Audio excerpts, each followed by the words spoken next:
I caught myself this time. I didn't put myself on mute. Let's go! Hello, everybody. Welcome to another stream. My name, of course, is Alma Hexblade, your head guild master and chief barista. And today we're going to be doing the thing on the Friday that we do usually on Fridays, where we watch videos and everyone criticizes what I watch in my free time and if I'm actually like considered a huge nerd or not. Yes, everyone, welcome to Shame the Nerd Day with Alma Hexblade, where we watch videos and shame me for being a nerd.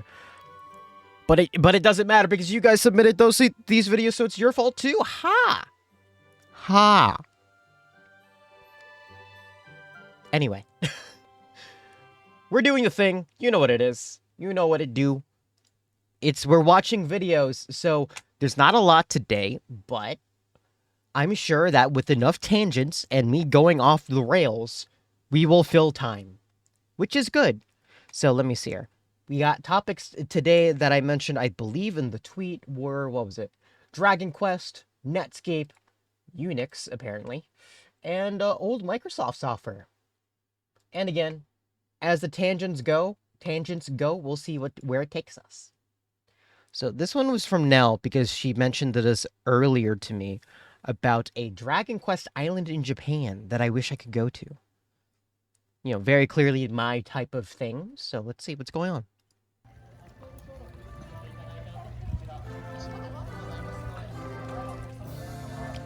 Although, to be completely fair, I have never actually, like, So we're at Dragon Quest Islands, and we're really excited because it only opened yesterday, but it is pouring rain. I have never played a Dragon Quest game. I may need to change that. Not sure how this is gonna go, but because the music makes me incredibly nostalgic every single time. For oh, that's cute.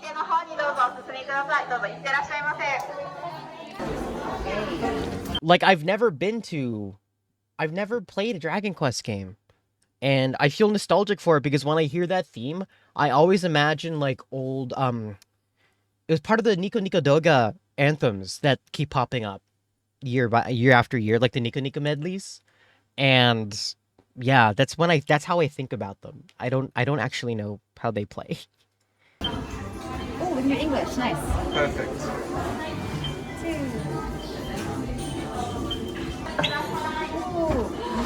Oh, this is cool. Ooh, character selection. I get to choose? You get random names. Okay, your turn. Yep. Hey, this music sounds familiar too. So we just went in, we watched the video, we weren't allowed to film the video. So our quest is we have to go around the town and help the townspeople to get money, to buy equipment, so that we can defeat Lord Zoma with the Sword of Light. Which we have to get from a green dragon that we have to fight. Okay. Ooh. Alright. We can do that. Easy. Let's go. Here is what the town looks like. Cute little questing. There's another building over there. Maybe that's where it ends. And there's Godzilla. There's a hideout, and there's Mana. Maybe we should check the inn. Yeah. Oh my god!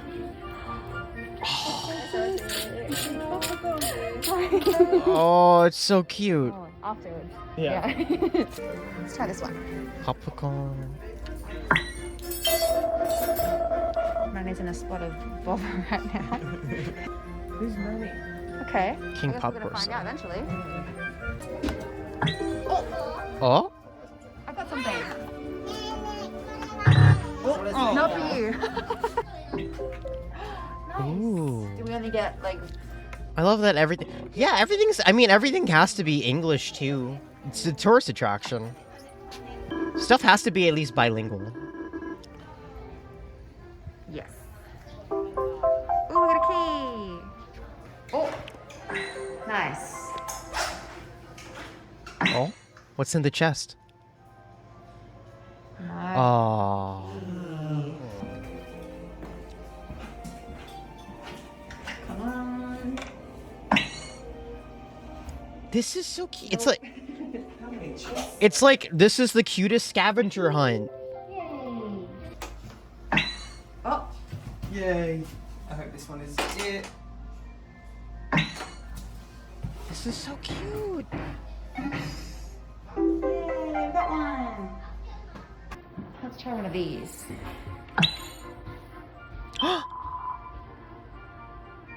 Slime boy. Okay. NFC scavenger hunt? Well, NFC themed scavenger hunt. I'm like down. Come on.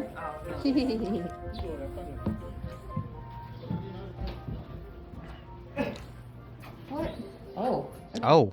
Oh. Oh my. Secret door. Here we go.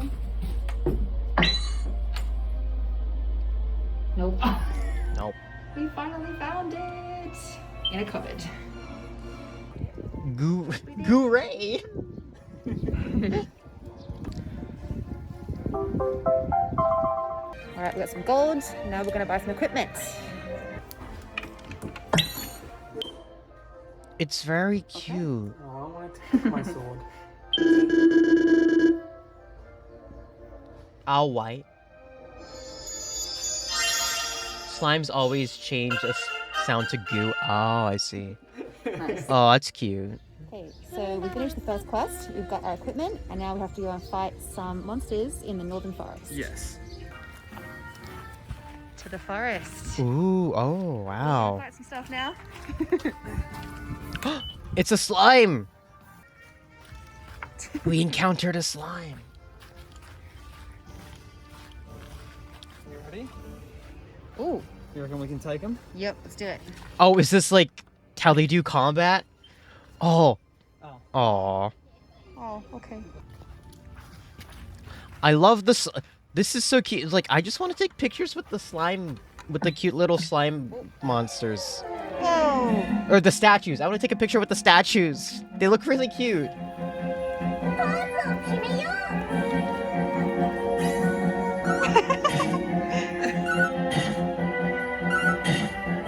Oh, such a good. It's such a cute idea for a tiny little park.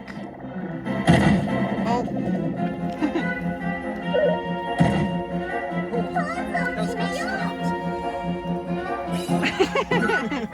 I love that it's like it's just a it is living out an RPG. Yay, we got him.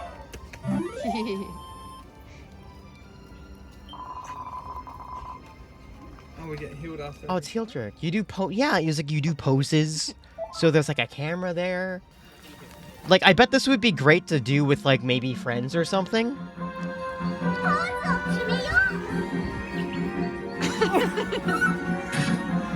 Yay. Like, I don't know if this could work in like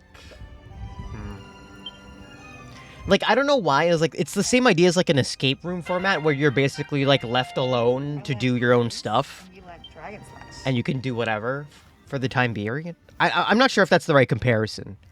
Because I can't think of any other experiences like this. Ooh, I hope we get to fight this thing. And that's pretty cool and unique, honestly. Probably at some point.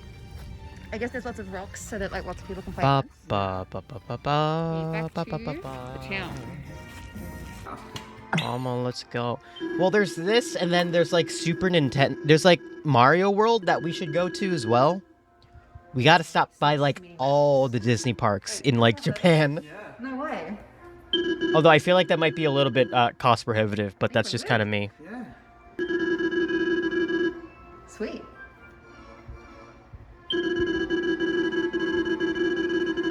Wow, that was quick. I guess we weren't really meant to get the medals just yet. That's alright. Yay! So we have collected all of the medals in town. Oh, So there we've got is another a training video. manual, so we've got Once some I've been more working skills. again, I'm gonna We've say for a also got 2-week the trip you're mark coming of the with. road. Oh, it's just Okay. started raining again. So now we're heading to If a you say shrine, so. Eshima, SMR shrine to... fight the dragon. Okay. Alright, let's go.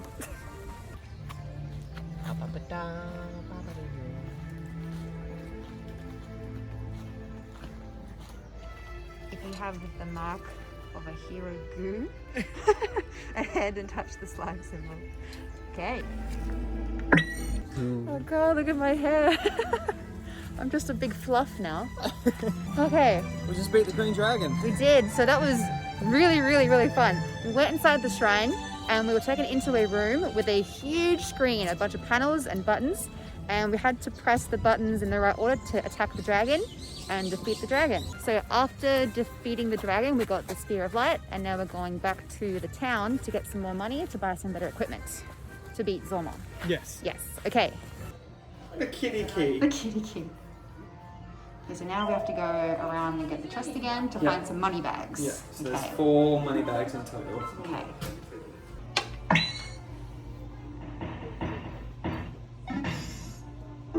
Ba ba ba.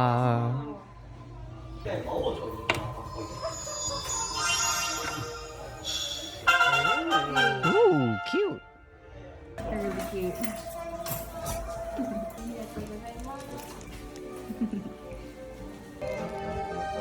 Is it good?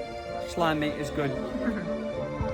Oh, is that a hold up? Hold up. Was that a slime? Was that a slime bun? Was that a slime bun? I turned my head away for a sec. Oh my god. Oh my god, they're adorable. I want to eat every single one of these. Not to mention Bao is always very tasty. So I want to eat him. I want to eat him. I want to eat them. I know that these are for a party of 6, but I want to eat them. I will take them solo. I will do it.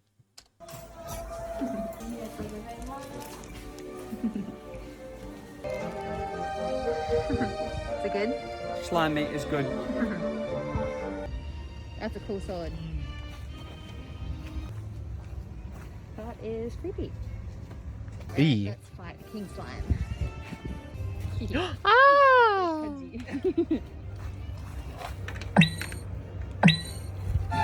King slime. Oh, there's 2 of Dragon them. one too.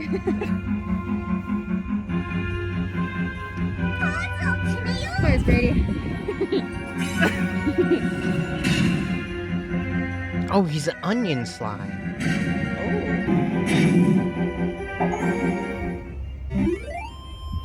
Oh, I almost died. Yay. We got you. I need to hug him so badly. Get him.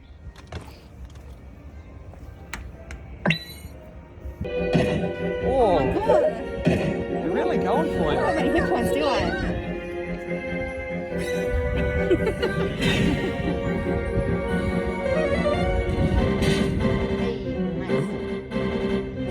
I might die, I don't know. Yeah, if they hit you, you get Yeah. KO'd. Oh, there goes one. Oh, I think I hit you.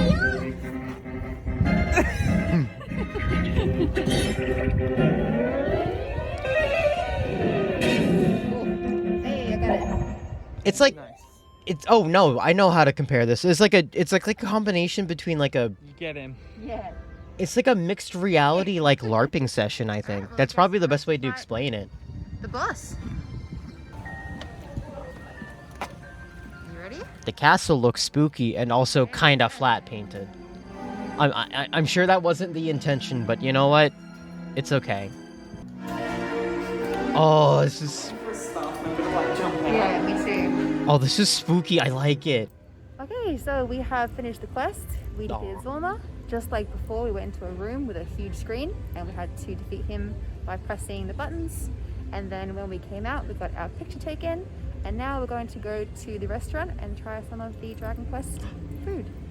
If you do have the chance to come to Awaji Island, I definitely... The most recommend important it. thing. So much fun. The And food it's images, the food in videos. English. We've done a few adventure parks now, and this is by far the most fun that I've had at one. I agree. I need to see this. We need to see this.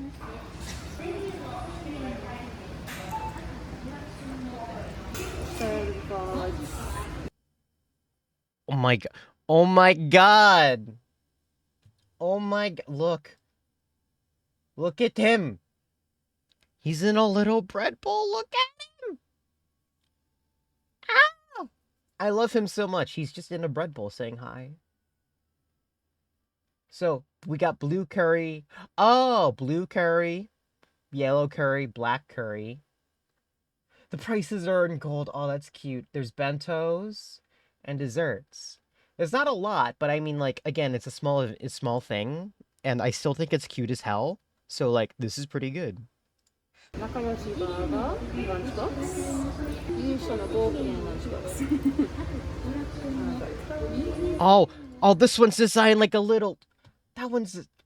This one's designed like a little treasure chest. Oh, is it cute? I'm definitely gonna get this. Of course. Alright. Okay. Would you like maybe the lunchbox? I kind of want the sword one. You want the sword one? The sword lunchbox. Okay. This one. Okay, and I'll make it a latte. Okay. I knew you loved... I think it's very it's... After we What's the defeated Zona, word? we got our photo taken. And Humbling, I suppose, is the word. here's what it looks like. They gave us a sword. Oh, that's a cute... And then we Oh, also that's got a cute. picture of our characters. So there's me and Brady. Here is my adorable latte. Oh, it comes with a fruit waffle. That's adorable. Brady's sword. Oh, it's a cute sword. What flavor is it? I didn't even look. We didn't look. And your lunchbox. Did it have a message on the top? Oh my god. So cute. Is that jelly at the back? Oh, it's so... Yes. Fruit jelly. Actually, Really good. It smells good too. this is making me like really curious. Oh, that's a cute dessert plate. Oh my god, I'm so excited. It's so cute. Oh, let's see what Yep. process we got. A monster. Aw, Cute. Monster. they print you out a thingy. Onion Yeah. slimes. I've never known that onion slimes existed, and I never wanted to eat something so badly in my life. It's very cute. That was so delicious. Like so good. How was yours? Loved it. good. That's some of the best food we've had when doing these things again. I agree. Alright, let's check out the gift shop. There's so many slimes. The slime Jill's the fears the most. The onion one, yeah. She likes the sugary ones. It's just the onion one she can't really stomach. And I understand. Is it a mask? Aw. Wow. Well, I mean, like, of course it's filled with slime merchandise. Why wouldn't it be? Are those socks? Silver slimes. King slime. King slime. There's a hat too. Oh, it has a hat. What is that? Just tiny little plate. Oh, it's cute. Nice. Oh, that's cool. Oh, a mimic chest. Dragon Quest Hawaiian shirt. I...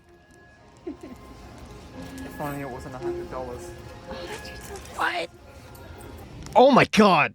Hold up. What were those prices? Hold on. A Dragon Quest Hawaiian shirt. If only it wasn't $100. Why is it 9,000 gold? Why is it 9,000 yen? Like, the shirt that's next to it is like a third of that price. I'm like, why? Ah, can badges, the classic. The one everyone loves can badges. Oh, there's even pixel ones. I love that. There's the glass. Yes. I love that one. Is this a lollipop? Light up candy? Light up candy. Shoot, you're gonna get one. You're gonna get me one. Okay. It's adorable. Slime Cup is incredibly cute. I've seen that as merch.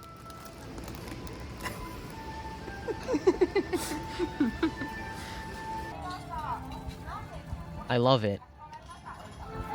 Now, here's the thing. We should look at...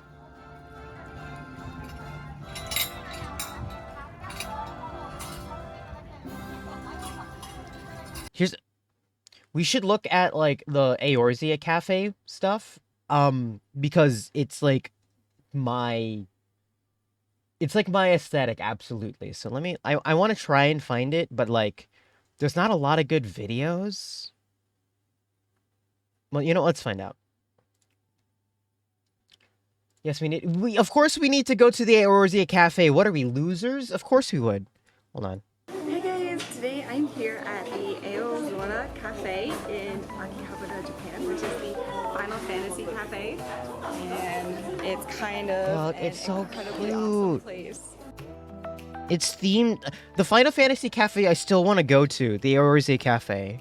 It's themed so well. Footage on the TV in the background. Hey, that's the benchmark for, We can see I think Heavensward. class we want to be, and we get the associated coaster. I'm the scholar. Oh, this was from 2015. White bait. Yeah, this. Yeah, I played the games before, but only Final Fantasy 11, so it's similar. It's like the Yeah, same thing. right, This is right. 14. This is based on Final Fantasy 14, so if you guys are a Final Fantasy 14 fan, this is a great place. Not gonna lie, like I wanted to have the guild house based off the Eorzea Cafe so badly Come here, you have to because make a reservation oh online, my make sure goodness, really far in it's advance, so and then cute. We printed ours out at Mini Stop, and because we did that, apparently we get a free drink, which is really cool. I love Odin, especially from Final Fantasy 8. Did you play Final Fantasy 8 at all? I played a little bit of it. Odin's like a special summon. 8's really cool because sometimes he just randomly shows up at the beginning of battles. I've heard of this guy. So there's different sets of menus. There's the character menu, so like an archer style. Oh, the menus are in English. Quiver here with an Maybe arrow something to coming keep out in mind if you ever remodel the house. Yeah, no, that's like a chocobo. that's what I'm looking for in a Noodle toast. It's so That's what I'm looking for, you know? This is where it starts to get really cool. Oh, the So Primals menu. Leviathan, It's the Leviathan. Land Burger, Titan Burger. Giga Flare Curry Giga Flare for Curry. 1,000 Jill. That's so awesome. I really like how they styled this art after like the colors from Bahamut and everything. And Ifrit looks so cool. Ifrit Extreme Pizza. Monster menu. Wait, why? I just realized, like, I love Gilgamesh. the prices are in Gil, right? So cool. This looks really good. Marlboro Foul Breath. Yeah, we'll need Gil and gold pieces. It's in the image of a meteor destroying everything, is what it says. And our drink menu. The Alchemist, a soft Oh yeah, there's the high potions. potion or an X potion. Elixirs, ethers. Oh wow, that looks really good too. There's kiwi in this. I kind of want to get that one. Oh, it's a cactuar fruit petrification. Sabo Tender. What? These ice cubes, they look like stones. Really cool. Summoner looks so cool. Summoner Dong. Summoner Dong. Sorry. Looks really good. Yeah.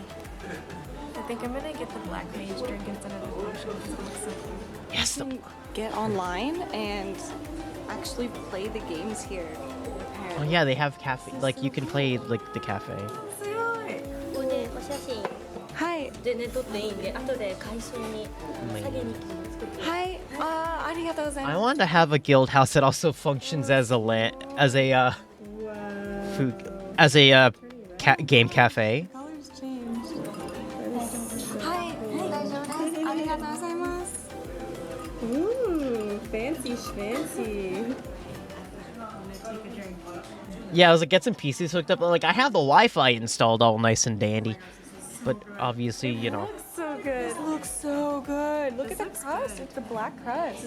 Oh my gosh. Oh, you got an Ifrit coaster with it. Oh, cool.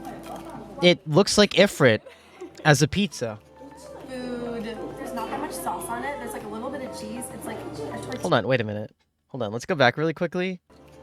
Food. Did you see the server? Sauce on it. There's like a little. The server has the retainer gear on. The server has retainer gear on. That's cute.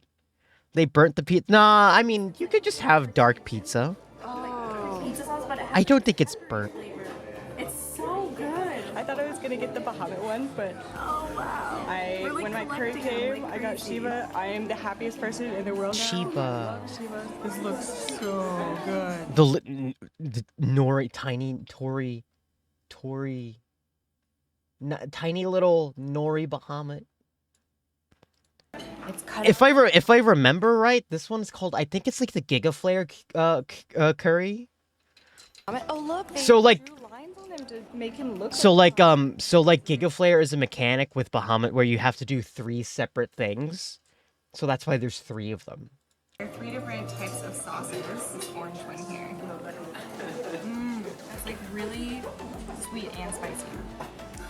That tastes more like keema curry. It's not very spicy. Ooh, that one's really spicy. Wow.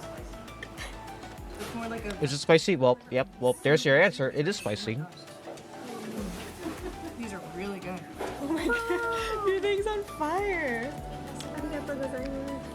I think that's Meteor. Oh my god, that looks so cool. That's cute. So pretty too. This is the flaming suicide bomb croquet. Oh, it's a bomb. It's a bomb croquet. Oh, it's cute. This is so cute. My meteor that has come. I like this plate. I want this plate. So cute. Aww. Ooh, so gold cute. I toast. want to eat his face. Kelly got the Leviathan too. Yay! We did it. This is amazing. We managed to collect all of them in one trip. Yeah. Like one Except cafe visit. Except we don't have chocobo. I'm sure there's a chocobo. We don't have who? There's, Oh, we don't I'm have sure the there's a chocobo. chocobo. Okay, so we just finished up in the cafe and we kind of had to rush out because our last food dish got here and like the last minute they kind of forgot to make it and then it had peanuts on it, which Kelly's allergic to, so she couldn't even eat it. So to our conclusion here, we got stamp cards. We got to pick which picture we wanted. To be honest, I'm a very picky eater. I might need help ordering. Well, The stamp card. And I'm totally gonna come back here a lot so that I can collect all the coasters. Let me pull up my coasters. So such a well, like, I wanted to collect all the coasters. there is a menu. I kept saying like I wish I could get. Let's. I want to go look through the menu. Hold on. The woman came over. She finished kind of early, and she gave me her extra coasters, which was super nice. And then once one of her tables next to us left, they didn't take their coasters, so I took their coasters because then I got Leviathan. I got Leviathan, and then Ramba here. As everyone was leaving, like some of the guys were walking around and trading cards for who had extra, so we traded and got some. Because I can't handle spicy and I'm allergic to mushrooms. Oh, okay. Excited, I have all these coasters to take home. Like, Kiwi drink that I got, I highly recommended that. I thought it was so good. Oh my god. I see that. I just need to find the menu because I remember that someone posted it online. Good. Anyway, I highly recommend coming here if you can. It's in Akihabara and you have to schedule online, so do that in advance. And we'll see you guys later. Thanks for watching. Okay, bye.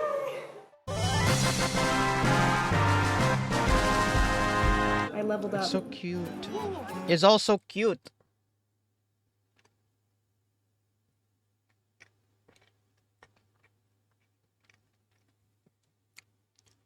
Hold on. I just want to find like the actual cafe menu because I'm sure someone posted it at some point.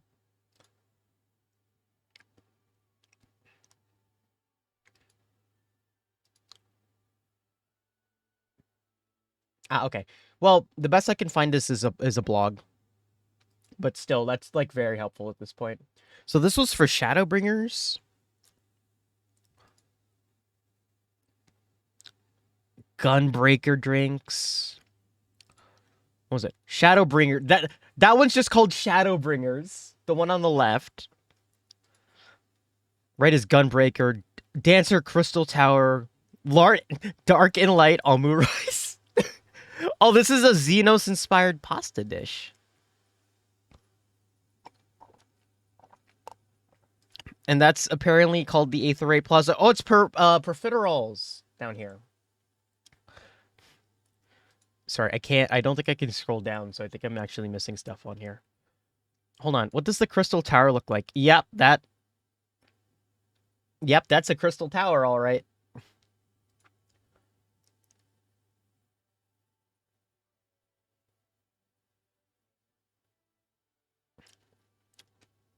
Dancer.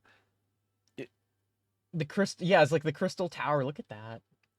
And the Aetherate Plaza is so cute. Look at that. But they have like so much other stuff I probably can't find. But like, god dang. If I wouldn't, I want to go there so bad. Because they also have seasonal menus and I'm going to lose it. Okay. This next video is a bit long, but that's okay. It's about Netscape. Do you guys remember Netscape? Maybe you don't. Netscape was an old browser that a lot of people used and then stopped because internet. Let's learn about it. In the mid to late 90s, most of us went on the internet for the first time. And to access this new shiny world, one piece of software was key, and that bit of software was I only Netscape. used IE as a By kid. far and away the That's most okay. popular web browser in the world at that point. Most of us saw our first ever websites with Netscape, started to learn about search engines.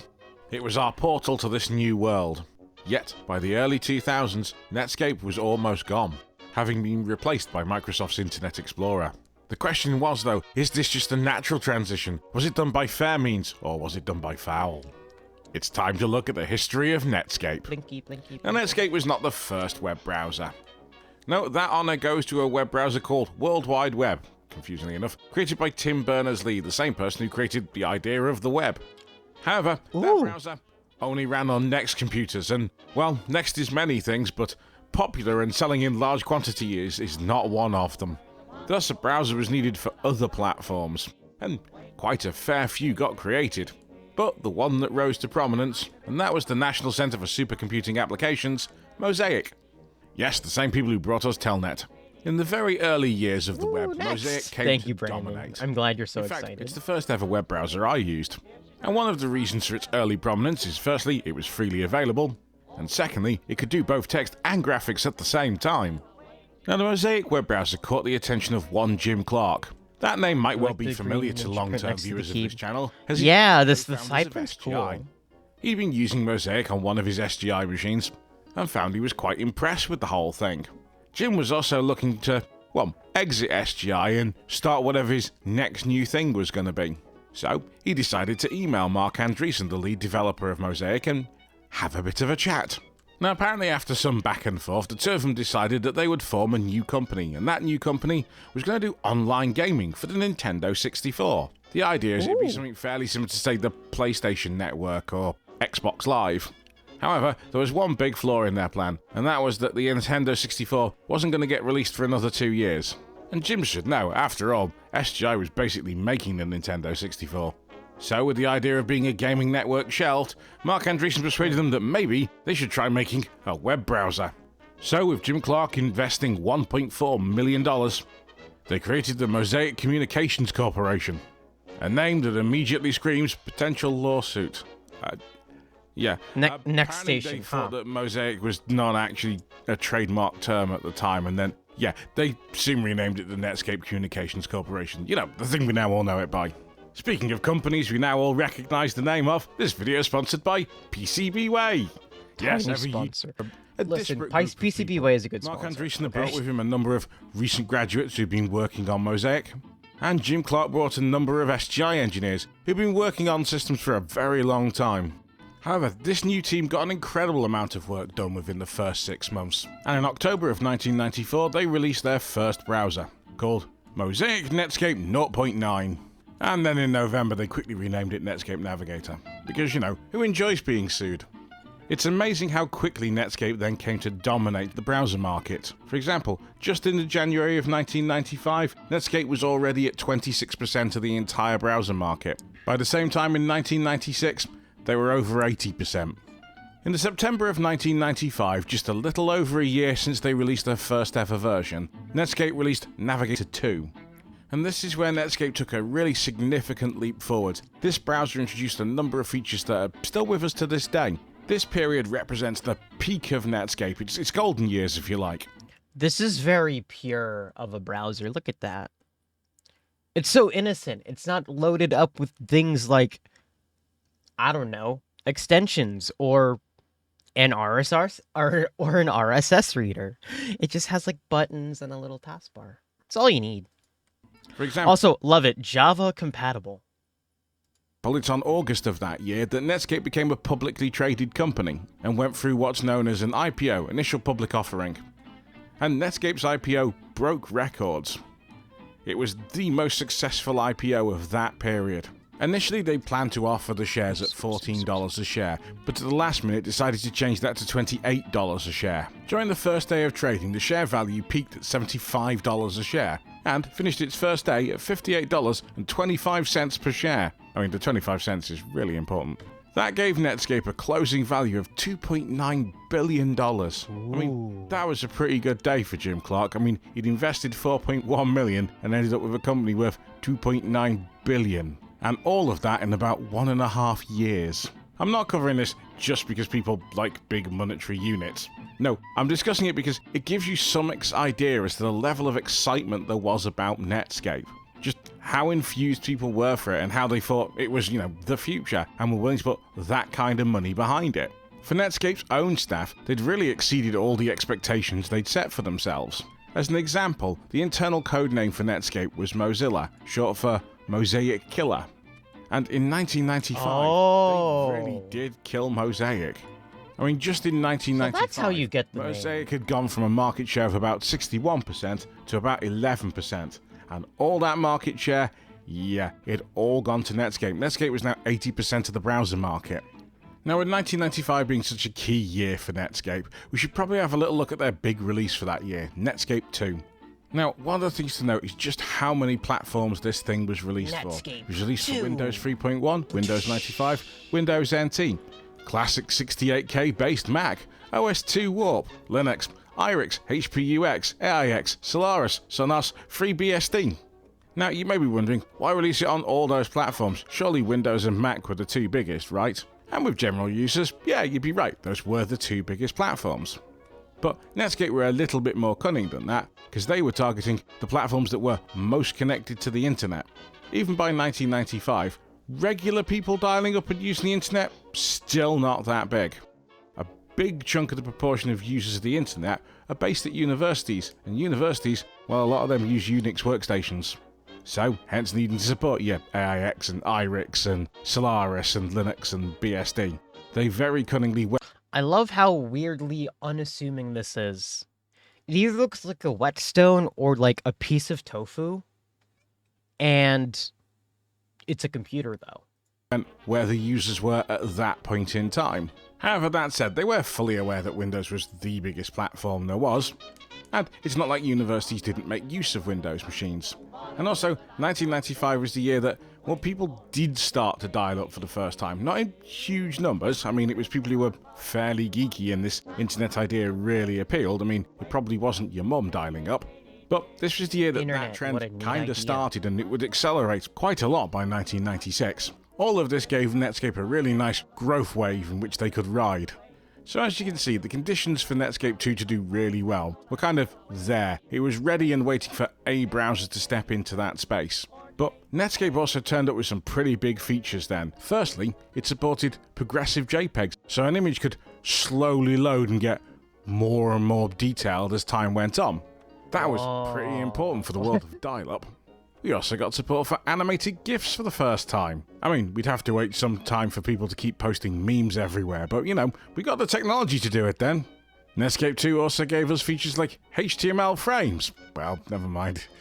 But it also introduced two big things that would really set the standard for things going forwards. One of which we still use today, and the other only stopped getting used, about 3 or 4 years ago? So let's talk about the one that died out first, and that's plugins. Browser plugins were a way of extending your basic web browser to do things that your browser couldn't do without them. A plugin's a bit of software that your web browser loads that is allowed to render something in the web page. So let's give some examples. There was an Adobe Acrobat plugin that lets you view PDFs in your web browser. Other really big important plugins were things like the Java runtime that let you run Java applets, Real Audio for people who really like being bugged by an incredibly I can't, wow, this thing actually did have plugins. Ignore the thing I said beforehand. Annoying client. There was Shockwave and then eventually Flash. There was also QuickTime Video and QuickTime Audio. And it had Flash support? There were plugins for VRML, or Vermal as you might call it, which is a markup language for doing 3D environments. Oh, what? The other really interesting thing about plugins is they could be interacted with or controlled by the next big thing that Netscape introduced, the thing that is still here to this day, JavaScript. Now, apparently originally Netscape were going to call that LiveScript, but as Java was just starting to get big then, they decided to call it JavaScript, which confused a hell of a lot of people. Before JavaScript, web pages had been incredibly static. Your web browser loaded its HTML document and any of the associated images, then that was it. It was a static page you could scroll up and down. There was some form control, so you could, fill in a text box and submit it to a web server, but there was no actual interaction within the page itself. JavaScript changed all of that. Now pages potentially could be, quite interactive, particularly when JavaScript was combined with all these new plugins. This changed things so people could offer services through the web browser. It wasn't just a series of static documents anymore. These are the technologies that would lead to initially the live streaming of radio, for example, like the BBC and its content, all done using real audio. You'd also start to see the first ever browser games start to appear in shock, and eventually this would lead to things like iPlayer and other video streaming services, although we need a lot more bandwidth before we could get to that point. But this is where the foundations for all that technology lie. Now, with all this exciting stuff going on at Netscape and with its IPO, it was attracting a lot of public attention. It was attracting a lot of press attention. And unfortunately for Netscape, it was also attracting the attention of a semi-evil Kermit the Frog impersonator, Bill Gates. In an internal memo, Bill Gates had identified Netscape as a future threat to Microsoft, which of course meant in the 1990s that Microsoft were going to have to take care of Netscape. Were Microsoft just going to create a browser that would in some way be so superior to Netscape that it would just magically win the market? Well, no. Or at least not according to the US Department of Justice and the European Union. Drama. Now, Microsoft obviously were going to need an actual browser. So they did what Microsoft does well when it really needs to enter a new application space, and it bought someone else's. The National Center for Supercomputing had been looking for a way to make use of its Mosaic source base, and had discovered that it could license it out to different companies who would make their own versions of it. One of those companies was Spyglass. Spyglass had created a version of Mosaic that was for Windows, and found itself being approached by Microsoft to provide it with a new browser. The deal was that Microsoft would pay them a very nominal fee, and Spyglass would get a cut of the revenue from sales of Microsoft's new browser application. Initially, this worked out well for all concerned. Microsoft bundled their new browser, Internet Explorer, with the Plus Pack for Windows 95. Spyglass got its piffling license fee, but also got a cut of all the sales revenues from Plus Pack, so it did fairly well. However, Microsoft then decided to include... I just realized that, I never noticed that Microsoft Plus had this little label on it that said surf the internet for 20 hours at no charge. Damn, what a bonus. The next service release of Windows 95, Internet Explorer for free. Which, of course, screwed over Spyglass, because Spyglass was getting a cut of the £0 and pence that Microsoft were charging for Internet Explorer. Now, no one will die of shock to discover that this led to a lawsuit between Spyglass and Microsoft. Yeah. This resulted in an $8 million settlement in favour of Spyglass. But, key for Microsoft, it meant that they were able to then go on and keep developing Internet Explorer without ever having to pay Spyglass any more money. When was this? It was when was this video posted? Oh. It was posted today. Essentially ended up with the rights to use Mosaic for just $8 million. You can see where 90s Microsoft got its reputation for being pretty devious and a bit evil. And the first few versions of Internet Explorer, to be honest, were a bit rubbish. They really weren't any better than Mosaic, to be honest. And you can see that in that Internet Explorer didn't really make much of a big impact in terms of overall share of the browser market initially. Then things changed. I don't think it ever really has. 1997, Until it got really big. Had grown a fair bit. It had grown to about 22%, but Netscape still had 70% of the market. In 1998, that's when things really changed. This is when Microsoft decided to bundle Internet Explorer with Windows 98, their new operating system. It was built in from the start, and it's this decision that attracted the interests of both the Department of Justice in the States and of course the European Union. Ooh. The problem for other browser manufacturers when Microsoft... Also, what in the flying hell is this computer? Is this a portable, desktop thing? I think I can see it. I can see the vague shape of a briefcase, so it might be it might be a portable computer running Windows 95. Dang. Included IE in Windows, is that we're in the period of dial-up, so downloading another browser was actually quite a big effort. You would be online for hours and hours downloading any replacement browser. So the harsh reality for Netscape is most people didn't. They had a browser that was good enough built into their machine. It is also worth noting that IE4 was a massive improvement over previous versions of Internet Explorer. It wasn't just a sort of slightly naff reskin of Mosaic anymore. The other part that made life very difficult for Netscape is, although Netscape was free for regular users like me and you, for corporate users, Netscape charged. However, with corporate users now having a web browser built into the dominant operating system that they used, well, they weren't going to pay someone else to provide another version, even if that version was a bit better.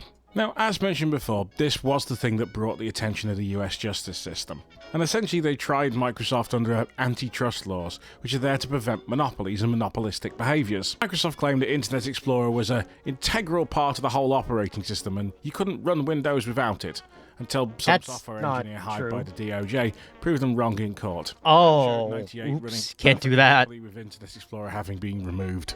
Now, it's worth noting that Microsoft were actually found guilty, and were in fact going to be split up at one point into two companies, an operating system division and an applications division, although in the end that never actually happened. The European Union also found Microsoft guilty and spanked them for an incredibly large amount of money, and also ordered them to include other browsers with their operating system. All of this, of course, was far too late for Netscape. These cases drag on for years. And by the year 2000, IE had gained a 79% share of the market, while Netscape only had about 21% left, that was shrinking all the time. Now, this did make the fight back for Netscape almost impossible, this dominant market share that Internet Explorer had, because of another tactic that Microsoft used that was never really covered in the antitrust suits, and that's one of embrace and extend. Now, Microsoft had done this in the past. It's where you take a nice open standard and then you stick your own special extra stuff, optional extras on top. Yep. So this means, for example, you write a web page in normal standard HTML. It works fine in IE. But then you add some of IE's little bells and whistles, and then suddenly, competing web browsers, well, they can't render those bits. They also made changes to JavaScript as well, so you had to write your JavaScript to support IE and Netscape. And of course, with IE having the largest market share, if you're a developer pushed for time, which browser are you testing it on? It's not Netscape, is it? There are also technologies like ActiveX controls, which is a way of using Windows software embedded in your web browser. And if you're thinking, wow, that really sounds like a security nightmare, you'd be right. Now, I've talked a lot about what Microsoft got up to and how they really screwed over Netscape. But it's not like Netscape were idle during this period either. They were getting on releasing new versions of their browser. When was the last time Netscape made a release? Hold on. I'm going to look this up. Last Netscape release. February 2008. Huh. Netscape Navigator 9. Browser, including shortly after the release of Windows 98, releasing what would be a fairly big shift for them. Netscape Navigator went to Netscape Communicator, and this time it included a lot more tools. Yes, of course, there was the browser, but there was also a HTML editing tool that let you design web pages and upload them. There was an email client in there. There was a calendar client built in there. Netscape really threw a lot into that thing. But it'd be fair to say that the browser codebase was starting to creak maybe a little bit. You could see some issues with it in that release, particularly as CSS and other things came along. However, for Netscape, the financial pressure had become very difficult for them to deal with. And eventually in 1999, Netscape would be purchased by AOL. And under its new ownership, Netscape would go on to release more versions of its browser. However, the purchase had created some problems. Although it shored up the financial footing for Netscape, as it was now part of essentially a much bigger company, the purchase of Netscape had created a whole number of instant millionaires within Netscape who all promptly left. Also, a number of staff just didn't want to work for AOL. For years they've been deriding AOL's technology and referred to its chairman as the soap salesman. So the purchase of the company they've been working for the last few years by AOL was kind of the final straw for them. However, just before that AOL purchase, old Netscape had one final big trick left up its sleeve. One that would eventually change the world even for Microsoft.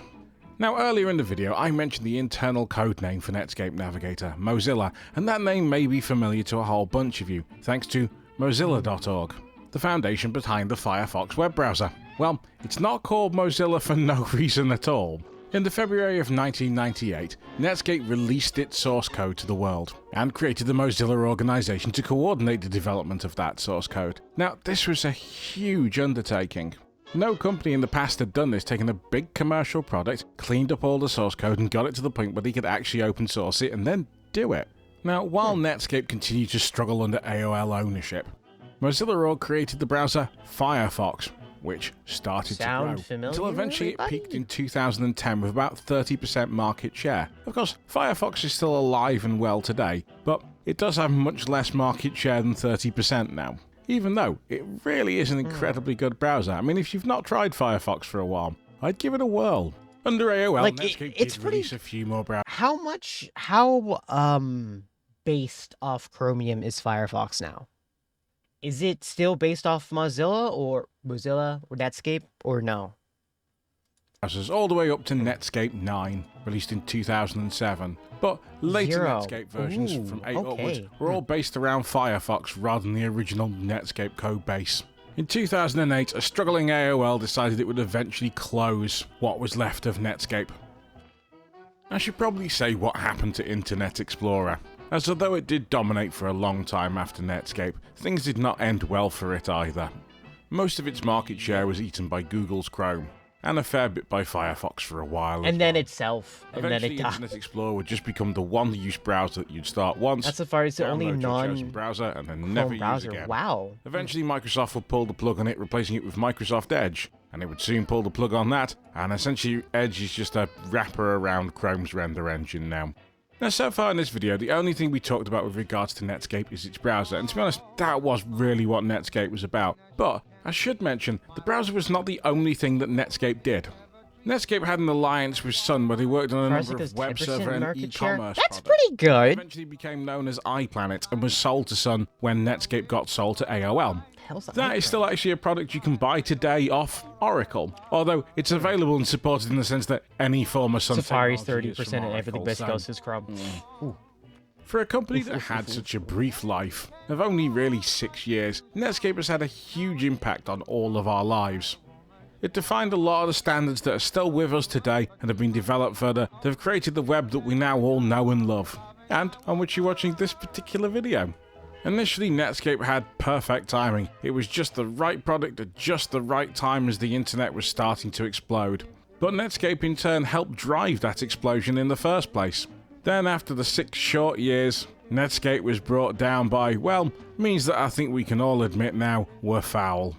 If you got to this point in the video, I'd like to say thank you very much for watching. I'd say that. If you enjoyed Like, watching it's this video, all of why it not press overall, the of course, thumbs is up just a button little below, 'cause sussy. apparently it really helps other people find out about. Like, it's all, of course, very, you know, potentially yikes. Not yikes. It's, you know, it's corporate, it's corporate dealings and shiz. You know how it is.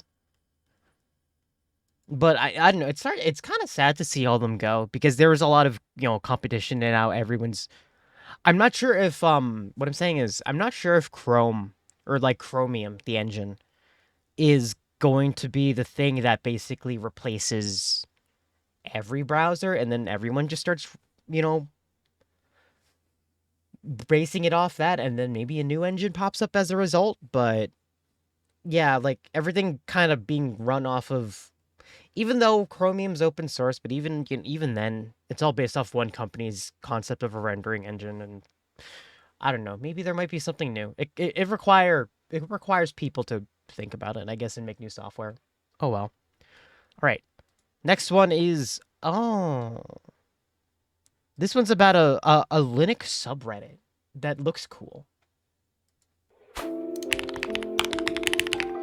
Called Unix porn. There's a place on the internet called Unix porn. It's a subreddit that asks you to show the world how sexy a computer can be. For the last decade it was a huge source of inspiration to me, and I think other Linux enthusiasts feel the same. Among all Linux subreddits, this one is quite unique, because here users define themselves by what they really like, not by what they hate or what they want to be hated. And this is really important. If you have no idea what I'm talking about, let me clarify The this aesthetics in a few here are short really sentences. good, though. Unix porn is a place where people upload images of their highly customized desktops. Most of them had installed Linux, since Linux provides you with a complete control over your system and therefore allows you to finely tune user experience. Unix porn is not about one particular thing, like wallpaper, color scheme, Jiggly. set of panels, or a certain window Eh. manager. It is more about sharing your workspace as a whole. For some people, it is a great way to express themselves. For some people, it is the community, which they are proud to be. Hold up. Hold up. I saw that. We're not skipping past that. Hold up.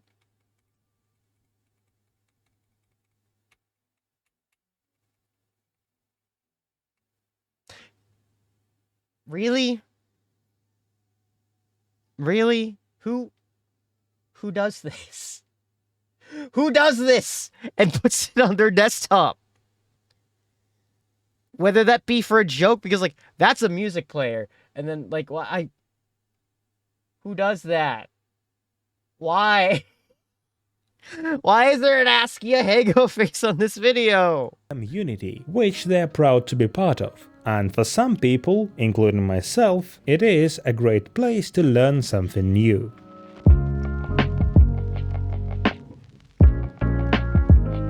It is exciting for me to scroll Unix Spawn, because when I see new desktop configurations, I can get an insight into how other Linux enthusiasts use their computers. I can learn all the lessons they learned before to put them in my own setup. Whether it's fancy color scheme, optimized workflow, or even new window manager that I've never heard about. Ooh, it is that's common neat. to think of Unix Spawn as some sort of a mirror that shows which window manager or DE is trending right now. Well, this statement isn't completely false, but it is quite inaccurate. All submissions follow a strict set of rules that shape the direction of the Windows 95 theme. subreddit. It is prohibited there to post default setups, and No changing defaults. only a GTK theme to something pre-made counts as a default. The Karma system of Reddit incentivizes people to post something extraordinary. The more difficult it is for you to set up an obscure window manager, the higher the chances that your rise will become one of the top-rated posts of all time, and the higher the threshold, Ooh, Toho. the more sophisticated setups we are going to see.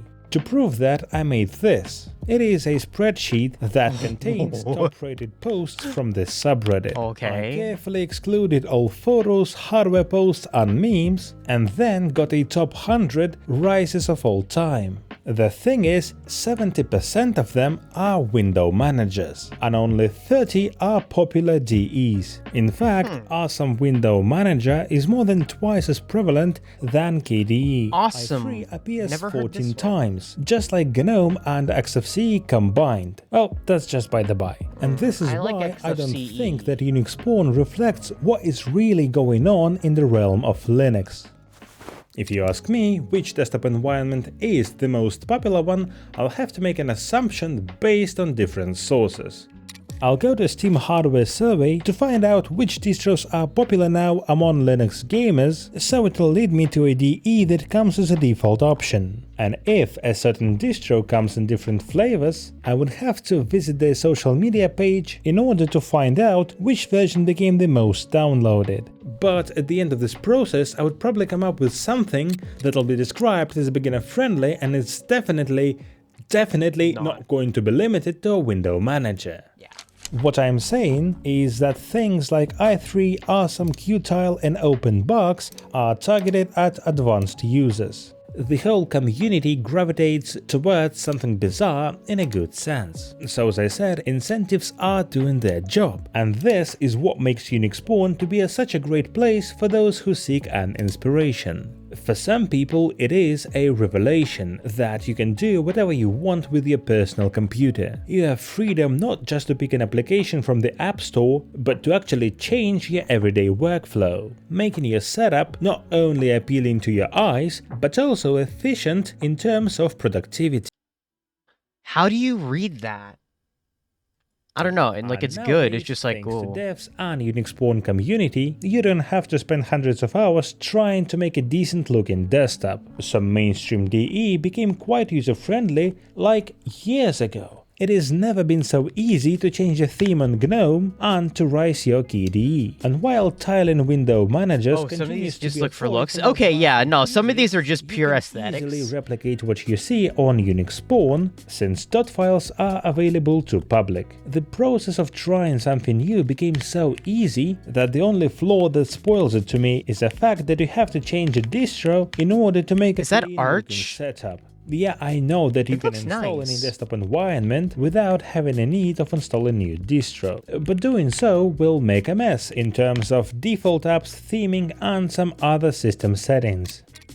So for me, the best way to try a fancy window manager or to take a first look at new release of beloved desktop environment is a virtual machine. Yeah, most of them And are I using feel Arch. like I'm not alone. Another subreddit, Find Me a Distro, is full of people searching for the Linux distribution that is built around certain DE. So the common approach here is not to install any DE on any distro, but to install specific distro that suits specific DE. It seems that Linux people actually treat desktop environments not just as graphical interface, but as a collection of applications that were carefully tailored together in order to bring you the best experience possible.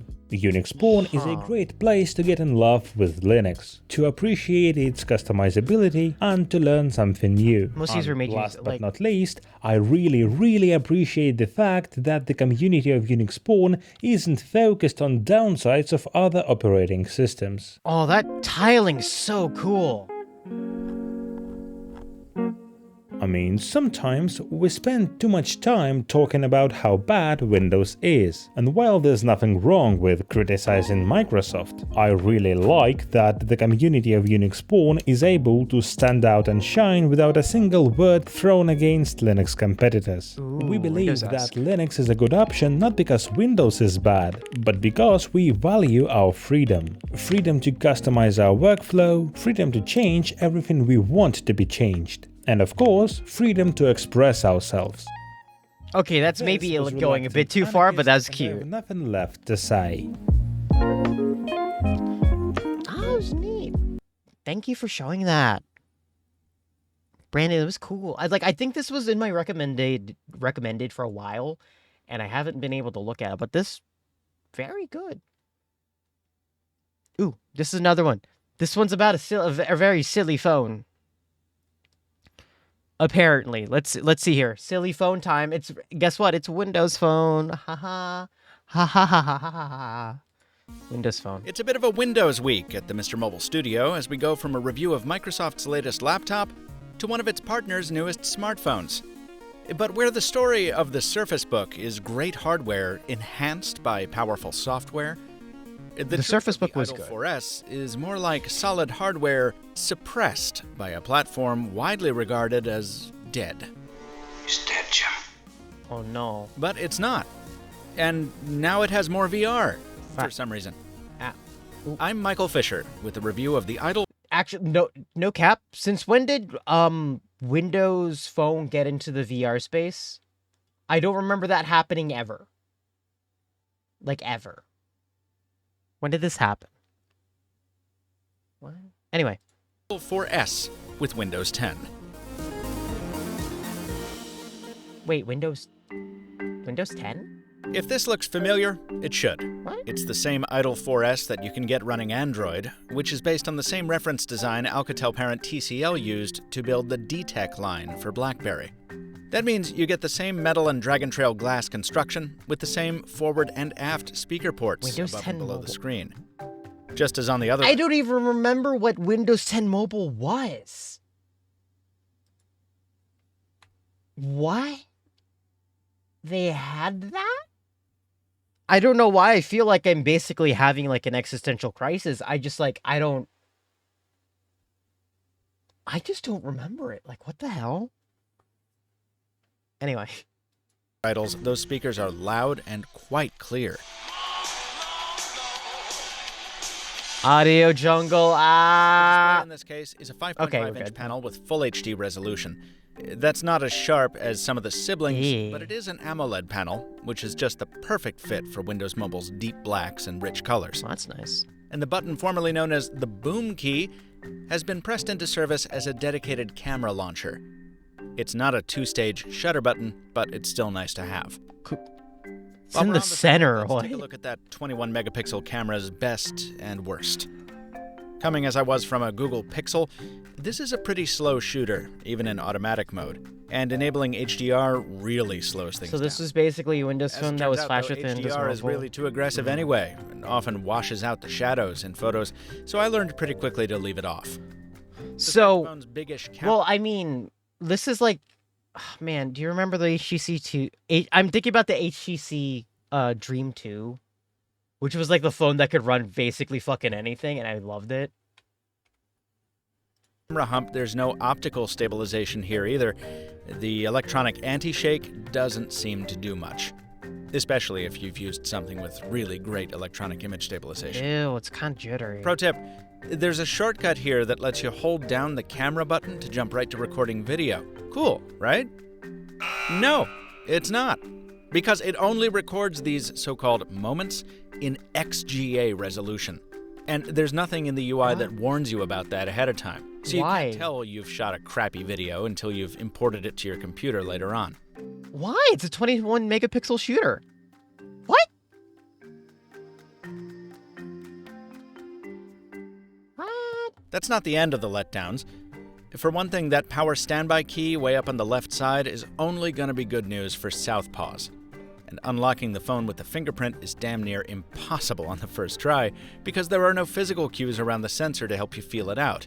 And once you finally do, you don't get a confirmation vibration buzz or anything, you just have to wait for the slow software to unlock.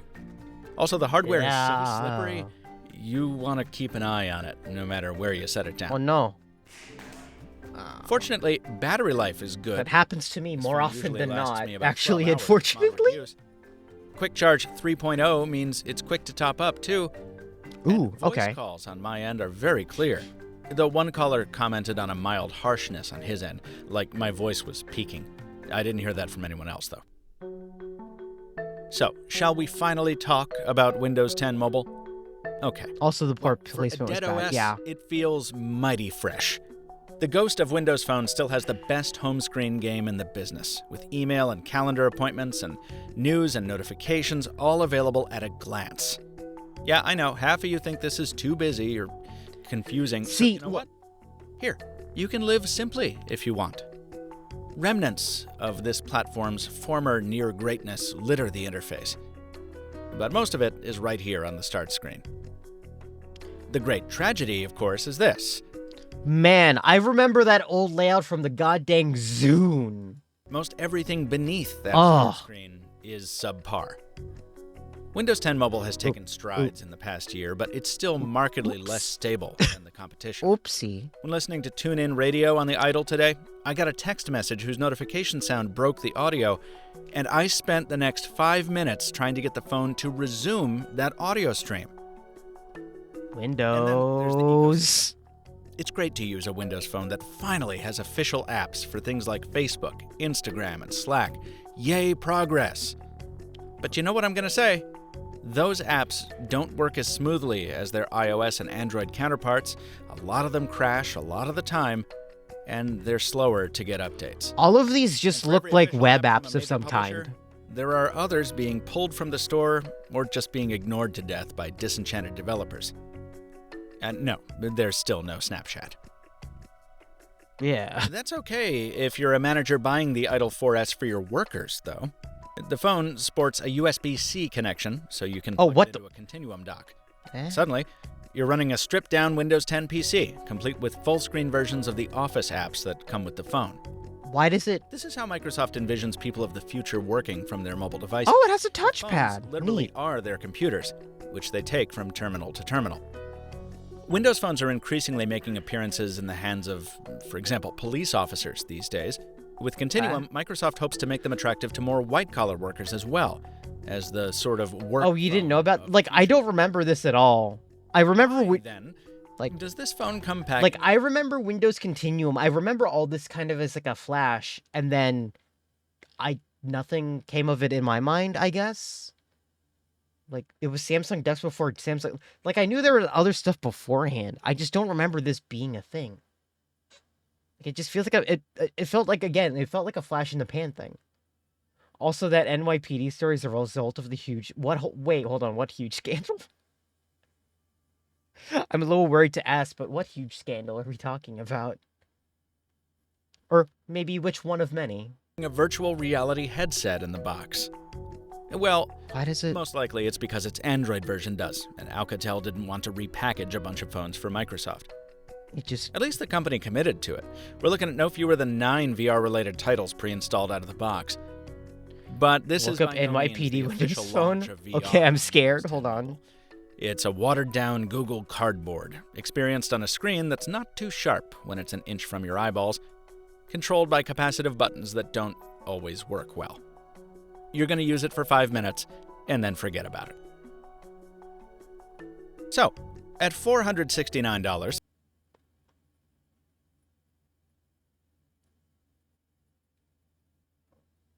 Bro, what the hell is this? They had to basically replace 36,000 phones from Nokia because they were already basically... They weren't... What? Are you kidding me? What? Why? This is or dumb. $20 a month for 24 months on T-Mobile. What's the word on whether this phone is worth it? Well, the same as it always is for a Windows Mobile phone. No. If you're already on the platform, looking to replace your aging HTC One M8, There's all some NYPD the Idol students 4S is Microsoft totally worth your fanboy. consideration. Oh my god. Especially since it's half the price of the platform's current flagship, the Elite X3 from HP. That looks cool. The Idol 4S has good looks, great audio, continuum, and good battery life. If, though, you're wondering whether you should jump to Windows Mobile from another platform, and you're not talking about buying a fleet of these for your business, then no, this is not the phone to justify that jump. At the moment, in my opinion, nothing is. As we so often say with regard to Windows Mobile, maybe tomorrow. Audio jingle. Can't. The audio now. See what Windows Phone could have been with my Nokia McLaren hands-on, and see what Windows 10 currently is with my latest laptop videos. I like how it's latest when this is like 6 years old. Anyway, okay, we're still going on. We're still being here with technology. Speaking of technology, let's watch a DankPods video, everybody. The funny haha Australian guy. This is about a crummy tablet. I love crummy tablets. Tablets. There's nothing wrong with this. It's not dead. This is my iPad 4 from 2012. I got this for university. That is It's been super around Shrek doing all colors. sorts, mate, and you betcha she's still kicking hard. So you read the title of this video. It's pretty obvious, mate. I've gone hunting for a stupid cheap tablet. So I did have some rules because I did want to log into this thing, and just the insanely cheap, suspicious ones are probably just backdoors to stealing all your data. So the guy that I got, man, this came from a big box store. I think it was either a Big W or a Target or something. And I got this around December when they were having crazy Christmas sales. The Laser 10-inch tablet. A whole gig of RAM, man. Oh boy. Watch out, PCs from 2008 are quivering. Touch screen. Like, just the Laser, one. We're in 2022. Of course there's a stinking touchscreen. Content, it comes with a 10-inch mid, a cable, and a manual. Yep, there she is. Quality. Touch 10-inch touchscreen tablet is a mobile internet device that allows you to explore, engage, and be entertained. This sleek, versatile tablet lets you access your email, watch movies, read books, play games, and much more. Now, I've done high school projects. Whenever I put "and much more," that usually means I'm all out of things to say. Use your imagination. Mate, it's got the light version of a free operating system. Front and it runs Android Go. Oh no. See yourself and get upset. Quad-core CPU. Look, they've put 4 squares with CPU on it. Now I understand it. Micro USB port is not a feature. Although micro SD card, that's pretty stinking good. Micro USB port is a sin, not a feature. It is a Just 'cause you call plague. it high resolution, mate. Doesn't make it so. I'm telling you, it looks like a sand mural. It's not in here. I've boozled you. All right, get excited. Here comes the main article. It's a tablet, all right. It's pink. Very, very pink. iPhone jack, man. Look, it smashes modern flagship phones. It's okay. All right, let's. I want to break this thing in half. We need to experience it. All right, we're gonna turn her on, and here we go. Like, one of my first tablets wasn't even this bad. What the hell? Oh yeah.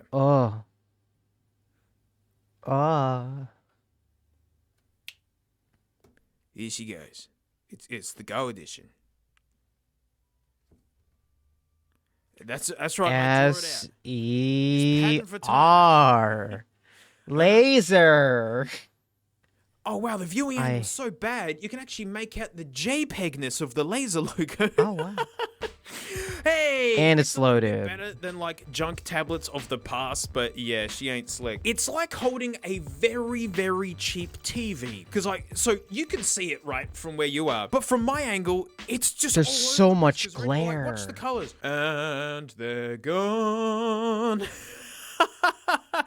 That is miserable. Hang on. Remember, this is a 10-year-old nugget. What is this supposed to be for? This idiot. Oh, it's gone. Can you smell the pixels? Yeah, mate. She's 600p, so it's not even up to 720p. Mate, she's got the Google app. It's not even HD, the screen. Last time I tried this, it didn't work. Come on, you piece of junk. Go, baby, go. I mean, see, she gets on the Wi-Fi. 35 megabyte update. Come on, man. When I tried this last night, YouTube wouldn't even open at all. So this is actually progress. You can do it. Come on. That's it, mate. Woo! You got it, mate. Go, go, go, go, go, go, go, go, go, go, go, go. Yeah, go, go, go, go, go. Yeah, it's going fast. Chug, chug. It's blazing. Chug. Go, go, So, go, go, you know, go, while we're go, waiting here, go, go, go. How's your go, guinea go, pigs? go. They doing all right? If we cheer it on, it might go faster, everybody. Oh, really? Update, update, I'm sorry to hear, update, update, Well, update, no. update, Good luck with update, the second update, one. update, update, Oh, update, wait. update, All right, then. Good luck Come with on. the first one, then. Woo! Talking? It's installing. Woo! Yep, you're witnessing the install of a 30 megabyte update. How do they make this so cheap? I think talking like that just gave me a headache. Oh, It's not even done yet. come on, Go, you. go, go, Alright, go, alright. go, go, go, How's your- go, how's go, your capybaras, go, mate? Go, go, How's your go, capybara doing? Oh, really? Oh, well, good luck with 5 of them. I'm gonna get Here we these go, ones out. tablet. Here we go. I am connected to the Here we internet. go, tablet. Here we go. It's sort of working. Okay, let's go the different direction, mate. What? Oh, did it?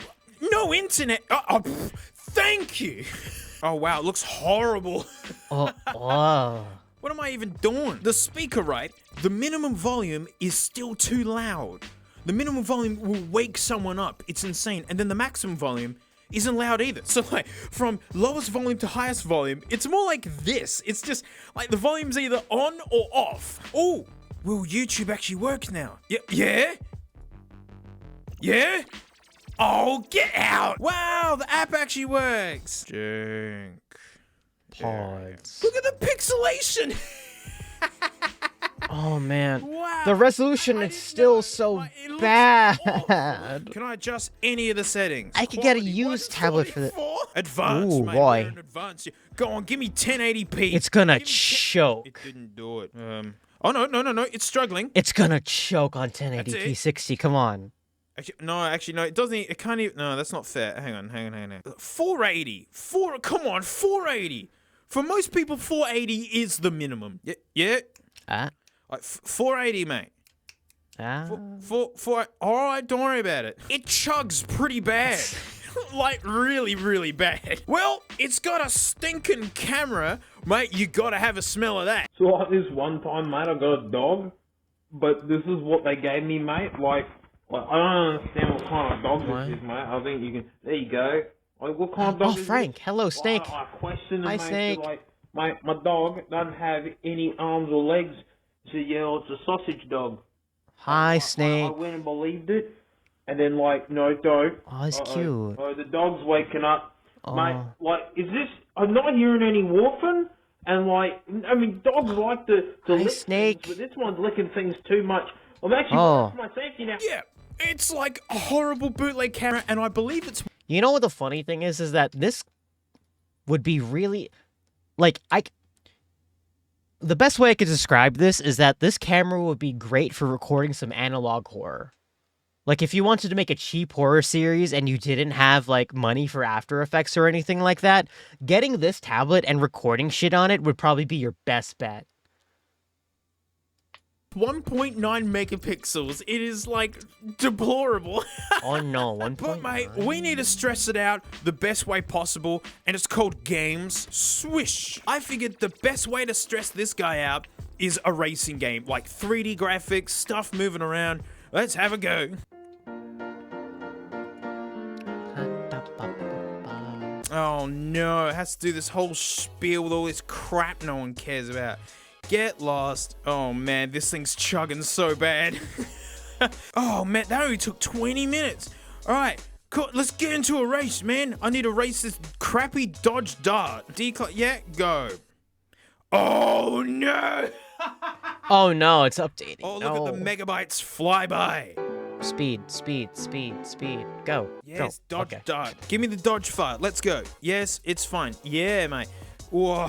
Okay, yep, okay. Here we go. Dodge fart. It looks good. Oops. Uh-oh. Oh, no. I thought I set the controls to not be like this. Oh, mate, she's not dropping frames at all. It's honestly kind of acceptable. I think this is like a 10-year-old game. So This is pretty acceptable. Doing it. It is doing it. But it's Cute it's witch not driving nice. cars. Do what? Do you want to see me drive cars? We can play Mario Kart. I think that would be fun. I'm catching you, mate.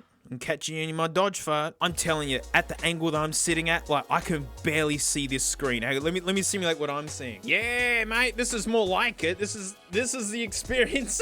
And let me show you what a pile of junk this thing really is, yeah? Just playing Vice City perfectly, like it's meant. This is actually like a totally oh, look, a police car. I'm gonna take your car today. I'm gonna run away. Run, you dingus. Oh, I tried to take the policeman's car. Give me them wheels. Uh-oh. No, this won't go well. Like, I mean, you know, it can run the game fine. Perfect, right? 10-year-old freebie. There is a game that this guy does do decently. I love this stinking game. This works so okay that I've actually put a little bit of time into this. I've actually maxed out the monster truck. Oh yeah, man. Simple games, mate. Just simple. It's chugging. Oh, it's chugging. Pretty bad. She's chugging. It's chugging on a Flash game. Oh man, what's happened? You were working fine yesterday. Oh man. Pick it up. She just need to warm up. Let's go for the record. Sure, I gotta beat 21:57. Almost there. Almost there. It's not even that good of a high score, to be honest. Oh look, I can see my last checkpoint. The terrain is getting treacherous. Oh no. Oh no. Oh. And it's why I like this game. It's like, there you go. And it's over. Oh, the fun thing is, if you accidentally click one of the ads, it'll open up the browser. It will kick your game. It will RAM crash, and you have to start again. It'll RAM crash. Oh, no. It did actually come with a case, like, and it's totally fine. It came with a case? Like, hey, for kiddos, whatever-os. So yeah, it's $50. That's a bargain, right? But this tablet here, which is 10 years old, smashes this. This has a retina screen, like, more power. And while setting this guy up, like, I had to log back into this to put those apps on there. It was fine. And it really shows you how they make these so cheap. It's like, who cares if it's got quad cores if all of them suck? I know a lot of you are tempted to get these for maybe like Nana or something. Don't. It's so dare bad. give these to your Just get an iPad. Because remember, like, they find iPads difficult. And to us, iPads are things that just kind of work themselves, right? This is going to make her head explode. boom, nana everywhere. And the latency is hideous, so I wouldn't even say it's good for kids. Like, you press the little X button to make the ads go away, and nothing happens. It's like, bat, bat, bat, bat. Well, hopefully I've cured your morbid curiosity for these stupid things when you see them. And there you go. Like, anything newer than the iPad 4 is gonna do better than this. I reckon an old Air 2 honestly would still hang out just fine. Good night, my sweet prince. Yeah, just power off. Yeah, I know. Just go away. Just go away. Okay. Well, that's it. Thanks so much for watching. Huge thanks to my patrons, especially these stinky names right here, mate, because $1 a month, I do extra videos, but I do have other content. I got garbage time. I swear I'm making videos for that. I'm held up by a particular thing that you'll actually see in a garbage time video. And I've got my float plane drum streams where I throw cymbals against the walls and you can watch me play the drums and talk. Hey, you can see my face reveal much. But mate, for $1, no. Yeah, the Air 2 just got its last feature update this year. Yeah, this is like. Yeah, mate. At least it comes with a case, I guess, but I'm not even sure if that's worth it at this point. Like, yikes. Okay. Last video of the day. I know the stream's a little bit short, but I need to get my sleepy in. Is this gonna be? It's gonna be about the PSX DVR, if you guys know about that one. From Modern Vintage Gamer, so it's a. $2.99.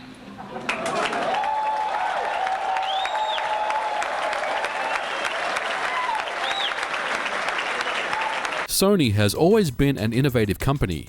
For more than 20 years, they have been leaders in the console industry. By the time the PlayStation launched in the USA in 1996, it had already sold 1 million units in Japan. And as we know, the PlayStation 2 is still the highest selling console of all time. But things haven't always gone their way. They have also had some spectacular failures over the years. Remember the Ibo dog or the E-Villa? My older viewers probably even remember the Ibo is cool. More recently, witnessed the non-starter that was the PlayStation TV. To be fair, I still kind of want one because it was like I could play Vita games with a HDMI capture without any problems. Dang, that sounds like a cool streamer thing. I want it, and then I can't get it. Back in 2003, Sony released the PSX in Japan. The what now? The Sony PSX? Isn't that just a PlayStation 1, I hear you ask? The answer is no. Wish I got when they were being marked down for $49. I know, same. Combined with a PlayStation 2. Now they're like triple that price, and I'm like, it's not worth it anymore. It's like it's absolutely not worth it anymore. I almost want to. I'm almost tempted to like mod a Vita if that's possible. Like, you know what? Hold on. Can you modify a Vita for HDMI output? Oh, apparently there's video output over USB. Dear God, I'm not going to try that one. For the holiday season in 2003, it was to be used as a general-purpose consumer device meant for the living room rather than a dedicated game system. It was even rumored that the PlayStation 2 hardware was added at the last minute right before launch.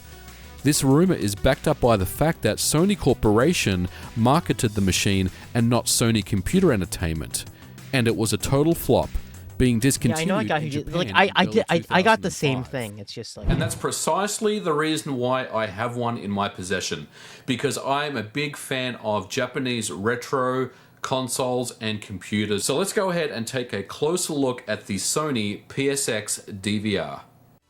So this is the Sony PSX DVR, a hybrid video game system and digital video recorder. My model, the DESR5100, comes standard with a 160GB hard drive installed.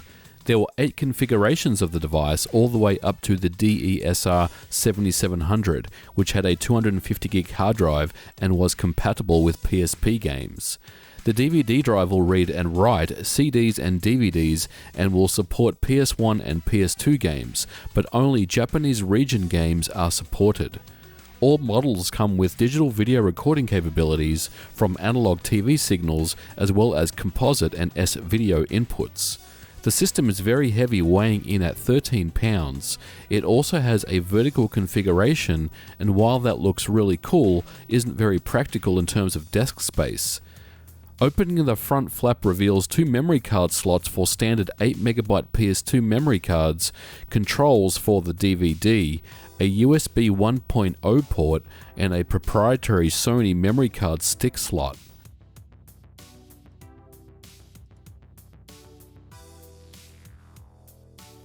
Turning the system around reveals a myriad of connectors. From right to left, we have 2 standard PlayStation 2 DualShock connector ports, 2 75-ohm BNC connectors for TV and pass-through, an S-video input and output, next to that a composite input and output. This next connector is the Japanese-style D terminal, which can provide an RGB signal out of the PSX DVR. To the left of that, we have the optical digital audio output, a standard Ethernet port, and then the power connector, which requires 100 volts of AC out of the wall. When you power up the unit, you will be greeted with a unique PSX boot screen in blue, and you will notice a very familiar dashboard. The cross-media bar is a user interface that was used in both the Sony PlayStation 3 and PSP. This is the very first iteration of the interface, and Sony had continued to use the XMB for many years later, not until the Sony PS Vita and PlayStation 4 when the XMB or cross-media bar was phased out. The XMB is so As mentioned, very good, only isn't the it? Japanese region PS1 and PS2 games are supported. The front-loading DVD drive is a slick mechanism, but it's a little noisy at times. Simply pop the disc in the drive as you normally would and either reboot the system to auto-boot the disc or launch it from the XMB menu just in the same way you would launch a PS3 or PSP game.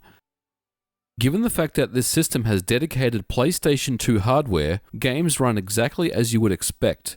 This is running composite video output going into my trusty Commodore 1702 color monitor. I've always preferred CRTs for PlayStation 2, even though it's composite signal only, it still produces a very nice looking image.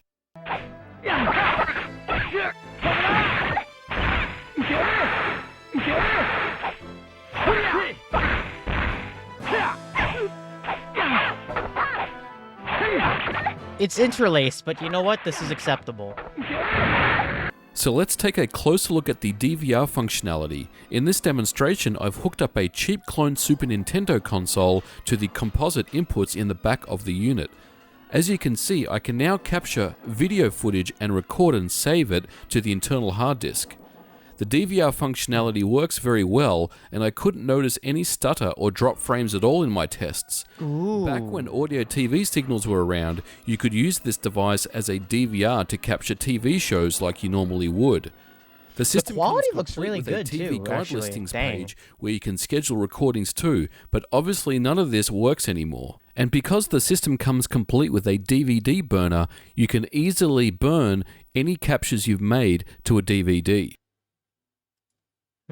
So the Sony PSX was certainly innovative and a really nice looking machine, especially something that you would put into your entertainment center in your TV room. But unfortunately, it was plagued with so many problems. The hard drive in this unit is encrypted to the console, and the encryption has not been defeated as of 2017. So if your hard drive does fail, you have no way of recovering the unit. You've effectively bricked your console, so there's nothing you can do about it. Now, the second biggest problem is heat. Now, heat is a big issue with this unit. Now, there is some very subtle ventilation on both sides of the case, but this thing is essentially like throwing a towel on an Xbox 360.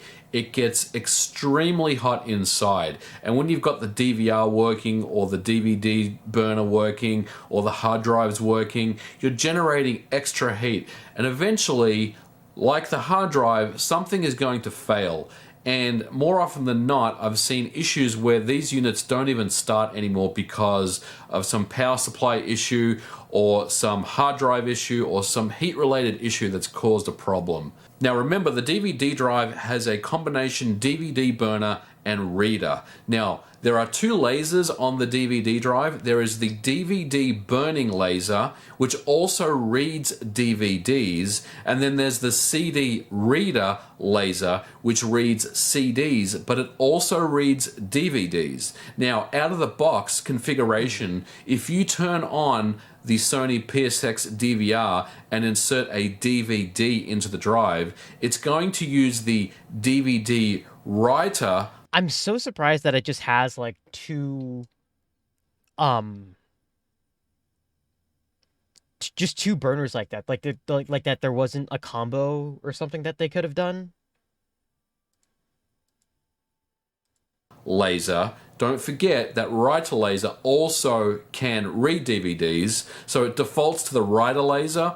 Now, unfortunately, the writer laser is prone to failure. Many times when you see Sony PSX DVDRs for sale, a lot of the times you'll see the ad will say it reads CDs, but it doesn't read DVDs. And this is because the DVD writer laser has burnt out. So the question now becomes, why would you even consider owning a Sony PSX DVR considering all the issues that they have? Well, the answer is you can extend the life of one of these significantly. Now, the laser issue can be resolved with soft modding the console with FreeMcBoot, and the hard drive issue can also be resolved by plugging in an external hard drive into the USB port. Essentially, what you're doing is never using the internal hard drive at all, and with an external hard drive, you're minimizing wear and tear on the laser on the CD and DVD drive. So let's go ahead and take a look at how we can soft mod a Sony PSX DVR. Now, I'm assuming you have some familiarity with FreeMcBoot on a PlayStation 2. Hacking time! To soft mod a Sony PSX, you will need a spare PlayStation 2 with FreeMcBoot already installed. I'm sure people know how to hack a PS2, right? It's 2022. People should know how to hack a PS2. It's like part of the classroom curriculum for most places. So, I'll do this again just in case. Like, I'll run over it again just in case you guys don't remember. But I'm pretty sure this is like common knowledge at this point. So. A regular PS2. You'll also need an 8MB memory card and a USB key. First, download the FreeMcBoot installer files. I'll leave a link in the description below on where to locate this. Extract these files onto a USB key. It takes around 20 seconds or so to do this.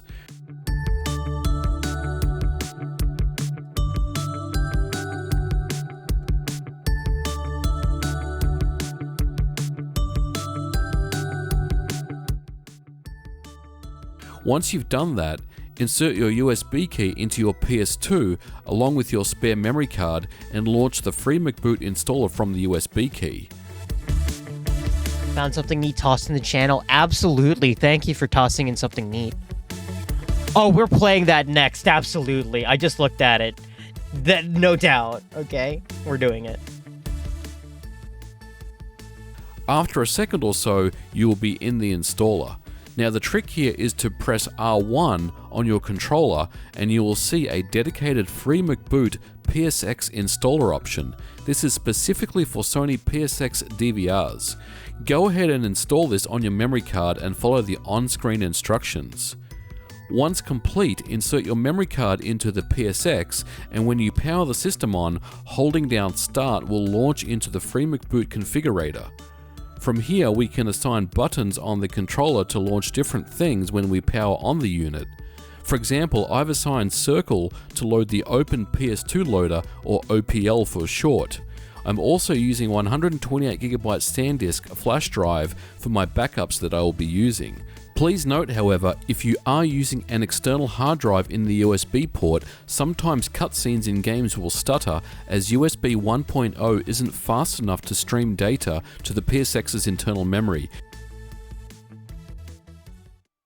And that completes the soft mod. Now we can launch and play original games on the DVD drive as well as backups on the external hard drive via the USB key.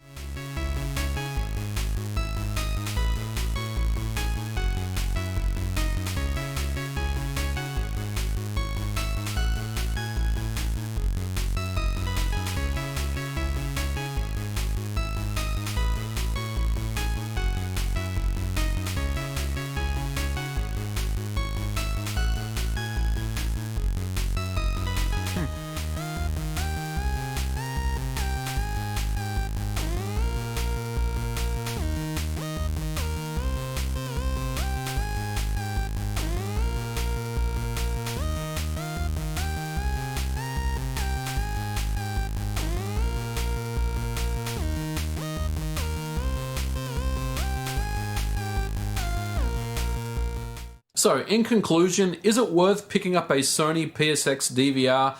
The answer is probably not. Maybe if you're a collector and you don't plan to use it, then probably. But if you're looking for a console to use as your main PlayStation 2 machine, I would say no. I would probably just pick up a regular PlayStation, and unfortunately it's a very difficult machine to repair, if not impossible, considering the hard drive encryption has still yet to be defeated in 2017. Now, I will also say, if you are looking to pick up one of these systems, make sure they are in fully working order. If you see an ad for one that says doesn't power on, I wouldn't even consider attempting to repair it, because there is no way in hell you're going to get this thing to boot up. If you see one that says the hard drive has failed, don't even bother picking one up, because there's no way you'll be able to repair it. Now, if you see one that says the DVD doesn't work but the CD works, or if you see one that says PlayStation 2 discs won't boot but PS1 or PS2 CDs will work, then that's something you can salvage by soft modding the machine, as you saw in this video. I wouldn't pay more than $50 to $80 for a unit like that. Ideally, what you're looking for is one that's in perfect working order. Eventually, this system will break down, and unfortunately, it's a very difficult machine to repair, if not impossible. Alright guys, I hope you enjoyed this video. Let me know what you thought about it. I think it's kind of unfortunate that all these are eventually will fail out. I just kind of hope that there's a way for people to actually recover. I mean, like, videos of what it is good, but, you know, getting all the data and making sure is all good is nice. Okay. Last video. This one's from Nell. Thank you, Nell. And it's about playing Minecraft on a Game Boy. This video is from Elliot. I know him. He does a lot of mods and stuff for Game Boys, and also makes very cursed versions of very fun cursed things occasionally too.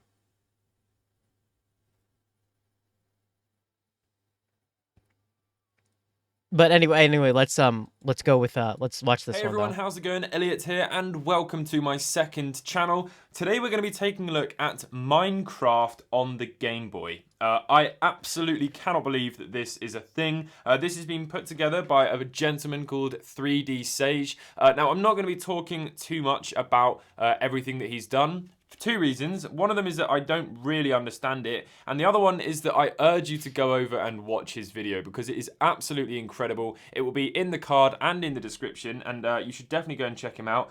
3D Sage, S-A-G-E, and yeah, this just deserves some attention, so I thought I must turn the camera on. I've just filmed and edited a whole video, but I'm going to do another one today because this is amazing. So I've got here my Game Boy plugged in. I've just got my flash cart. This is the EverDrive Mini, the X5, a very, very nice little flash card by Crix. And yeah, I've basically just downloaded the ROM from his video that he's made public, and I've whacked on this flash card, and we can now play this on the Game Boy. So it's called GBA Craft. Obviously, he can't call it Minecraft, but it's kind of a fan-made homebrew version, and you can obviously tell. I mean, it is Minecraft for the Game Boy. That's exactly what it is meant to be. So we're gonna click play. Now, just to show you, I wanna load what I've already spent the morning building, because it takes quite a long time to actually build on this, and I'm gonna show you why in just a second. But we're gonna load it in, and I'm going to go on to the spin function here, which will allow us to take a look at everything that I've built. And I haven't built a lot, so let's hide that menu, and we can spin around and see what it is that I've built. So I've built a little house, a little Minecraft house kind of thing on my Game Boy, which is just ridiculous. It's got little windows. It is hollow, obviously, so you can go inside. It's got a little door. But yeah, let's take a look at how to build something. This is ridiculous.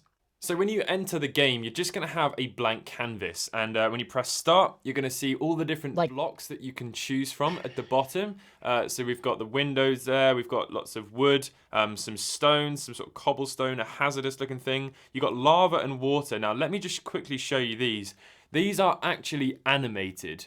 So as you can see Ooh, there, there's lava textures. is animated, which is incredible. And then you've also got the water, which is Like, obviously this isn't Minecraft, but do you really expect Minecraft to be running on a Game Boy?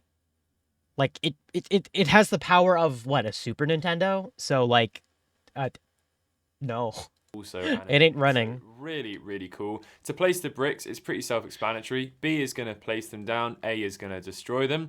Now, in order to go on to another level, if you press the R button and up, that is going to make you go up and Slightly, down. yeah, slightly less powerful than an NES. So I don't think this had the And up, that's this gonna has make the you ability go to do up much, and but down. So you've got your move. having it render stuff in 3D that for shapes that you create with seemingly no limit, I'm pretty sure that's very impressive for a Game Boy. Down and then look up and down. It's kind of hard, but you got to remember he has condensed an entire keyboard into the buttons of a Game Boy, so it is pretty impressive. So now that we're above these blocks, you'd think to place them, you're just going to put them on top, which is what you do in regular Minecraft. You just go over to it and you sort of hover your center of the screen over the other block, and you then place another one, and it's going to build up. But with this, it's not going to work like that. You've got to remember he has condensed an entire game controller or keyboard into this very limited button layout. So in order to actually place on another plane, on another level, you're going to have to hold the R button, and then you've got the left and right, and that's going to give you an additional little red dot, and that's going to tell you how many platforms you're building up. So if I press R and then the right button, It must be once, so hard and to then I like press A, you can now see we've got a little wall. Let me go back here and show you. Here we go. We've got a little wall. How do I move around? There we go. A little wall of water. I'm going to try and build something, and then we're going to take a look at it at the end. So it is going to be a bit of a Minecraft build montage. But yeah, let's have a go.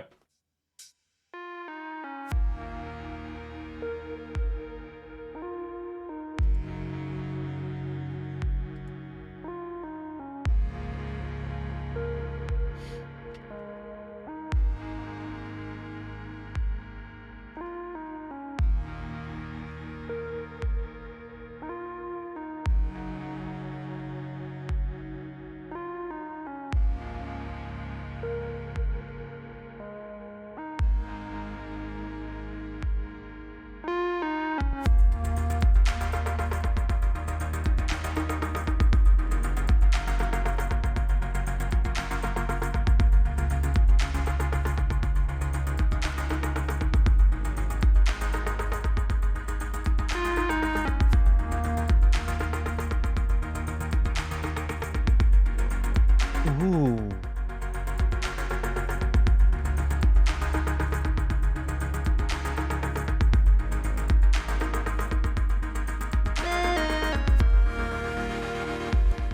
There we go. I'm going to wrap it up there, everyone.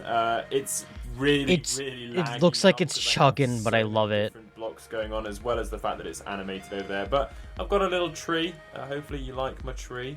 I've also obviously got the house. I was going to do a whole like nice pointy roof on it, but That thing this is is too laggy now to even work. it's that out. running so well, but also Absolutely it's incredible. chugging One like thing I it's should note, by the nobody's way, business. When you go to save this, you are going to overwrite your save each time. Oh, has it crashed? No. There we go. You are going to overwrite your save each time. It only can save one file. So every single time you save it, when you turn it back on, you can click load and it will load back in. But then, yeah, you only got one save. Anyway, I hope you have all enjoyed this video. Sorry about the microphone quality at the end here. I'm just using the inbuilt microphone. But I'll catch you all in the next one. Goodbye. Like, his channel does so much like funny curse stuff. Let me find one. Hold on. And it's very What's up, guys? it's very cute. So let me see what these are. Like, he does restorations and whatnot, but like there was one that was like incredibly cursed, and I need to find it again.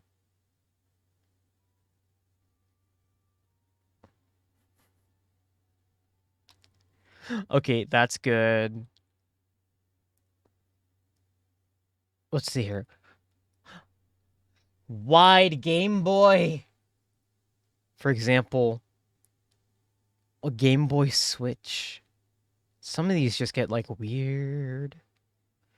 Like, I remember one that was like just like half a DS, and I think it was just really funny.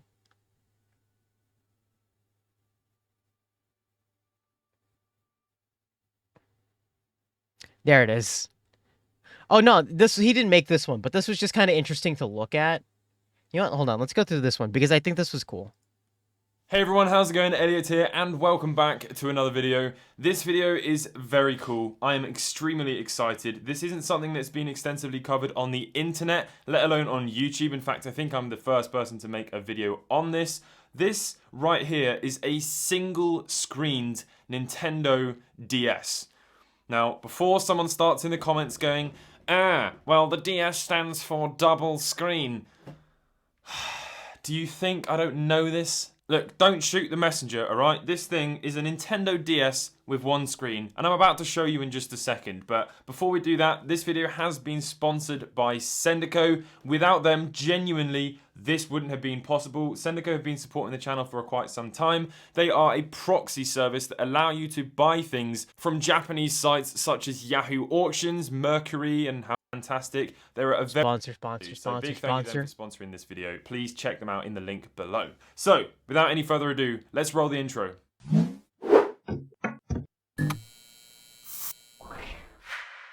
So this thing was an auction, and when it started, it was really cheap, and it went for quite a lot of money. I think I ended up paying almost £400 for it. So again, big thank you to Sendico. Genuinely, without them, this would not be possible. There's no way I can afford to buy these sorts of things. It ended up getting like 40 or 50 different bids put on it, and I just kept going because I knew that this would make such a great video for all of you guys, and it was Sendico's money.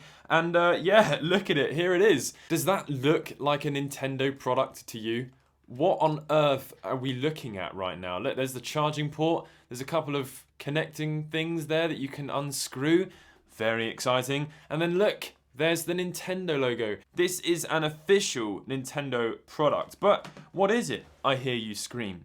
Well, massive thank you to Jamie. He is a Patreon of mine. He is someone who is very well known in the development hardware world. And he has actually been able to show us this working because unfortunately, I can't. Why is that? Well, this thing is a Nintendo Zone distribution box. What is Nintendo Zone? Nintendo Zone was an access point. So the idea of it was that you went into a McDonald's, was actually one that was licensed, a Best Buy or the Nintendo stores. You'd bring your DS and you'd be able to get downloadable content online. So previously, this was done in a different way. This was done by using these tiny little Nintendo cartridges, and they would DS plug download into station. retail, regular Nintendo. Oh yeah, do you guys remember the DS download stations? Those were good.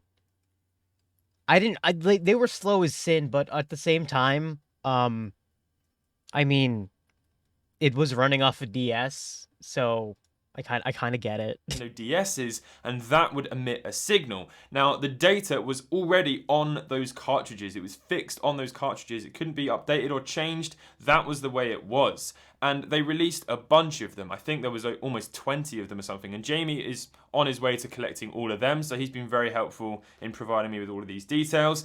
And they must have thought this is probably not the most effective way of doing this. So what they decided to do was strip back the DS in the next version, which was Nintendo Zone. So it was Nintendo Download Station, and now we're on to Nintendo Zone, which is what this is. And they stripped back the actual hardware and they changed the software. So instead of having the dedicated fixed content on a cartridge, you had a cartridge which connected to a server using the Nintendo DS's, or at least whatever this thing is, hardware. It connected to a server and then you could download the content from that. So it was all a very complex thing, and unfortunately those servers don't exist anymore. But using the download station cartridges, which Jamie has, he was actually able to take some footage for me showing what this thing would have done back in the day. So you can see that he is downloading a demo game. Yeah, this is what it was able to do. I remember He's these also things. downloading a trailer for a game. I'm surprised it had enough bandwidth to let people download stuff like, you know, videos.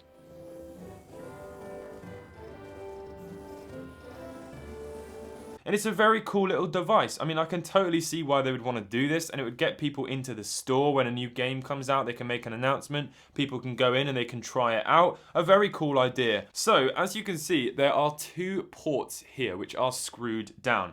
This one is for an SD card, and unfortunately, There's no SD card in there. I don't know. Well, it was super compressed. I mean, yeah, it was super compressed, but I mean, it was able to run on the But if you thing. unscrew this little piece Oh of wow, plastic it wasn't here, meant to be you'll like see open. That's so there is neat. a game inside of it. Now, this game is that Nintendo Zone cartridge that I was referring to.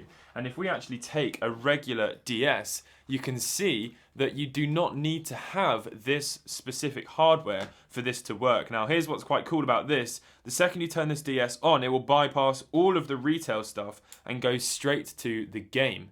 Or at least, you know, the Nintendo Zone thing, whatever it is. You can see it goes straight into the software. And it's also upside down. And you should see in a second, this little screen pops up, which is obviously something that this cannot do because it hasn't got another screen. But we'll take a look at this in a second. So you can see there it says cannot connect to the WLAN. And there's absolutely nothing that you can do on any of this. No buttons. Wrong, you hold down the screen and get this. Also, you have different web servers and stuff. Oh, neat. Okay. Work or anything like that. So I was thinking, right, well, that's a shame. I can't really do anything with this. I can't show it working. All I can do is show the hardware, which I still haven't done, and I know I'm going to do that in just a second. But I was very wrong. Very, very wrong indeed. I thought, okay, let's take out that cartridge, which bypasses stuff, and see what happens. And let me show you what happens. So this thing is very bare bones. It has two LEDs. It has a screen. And that's it. Obviously, it has a charging port. It doesn't even have a battery. It's literally AC only. So let me just plug this thing in and see what happens. Oh, it just had a charger. Neat. Wow. Look at that. It's turning on. But what's that? It's upside down. Let's swap it round. That's why that thing was upside down before. Here we go. Is that not the DS loading menu just in Japanese? Isn't it the... It's the DSi menu. That is the DS home menu, the DSi home menu. Look at it. It's right here.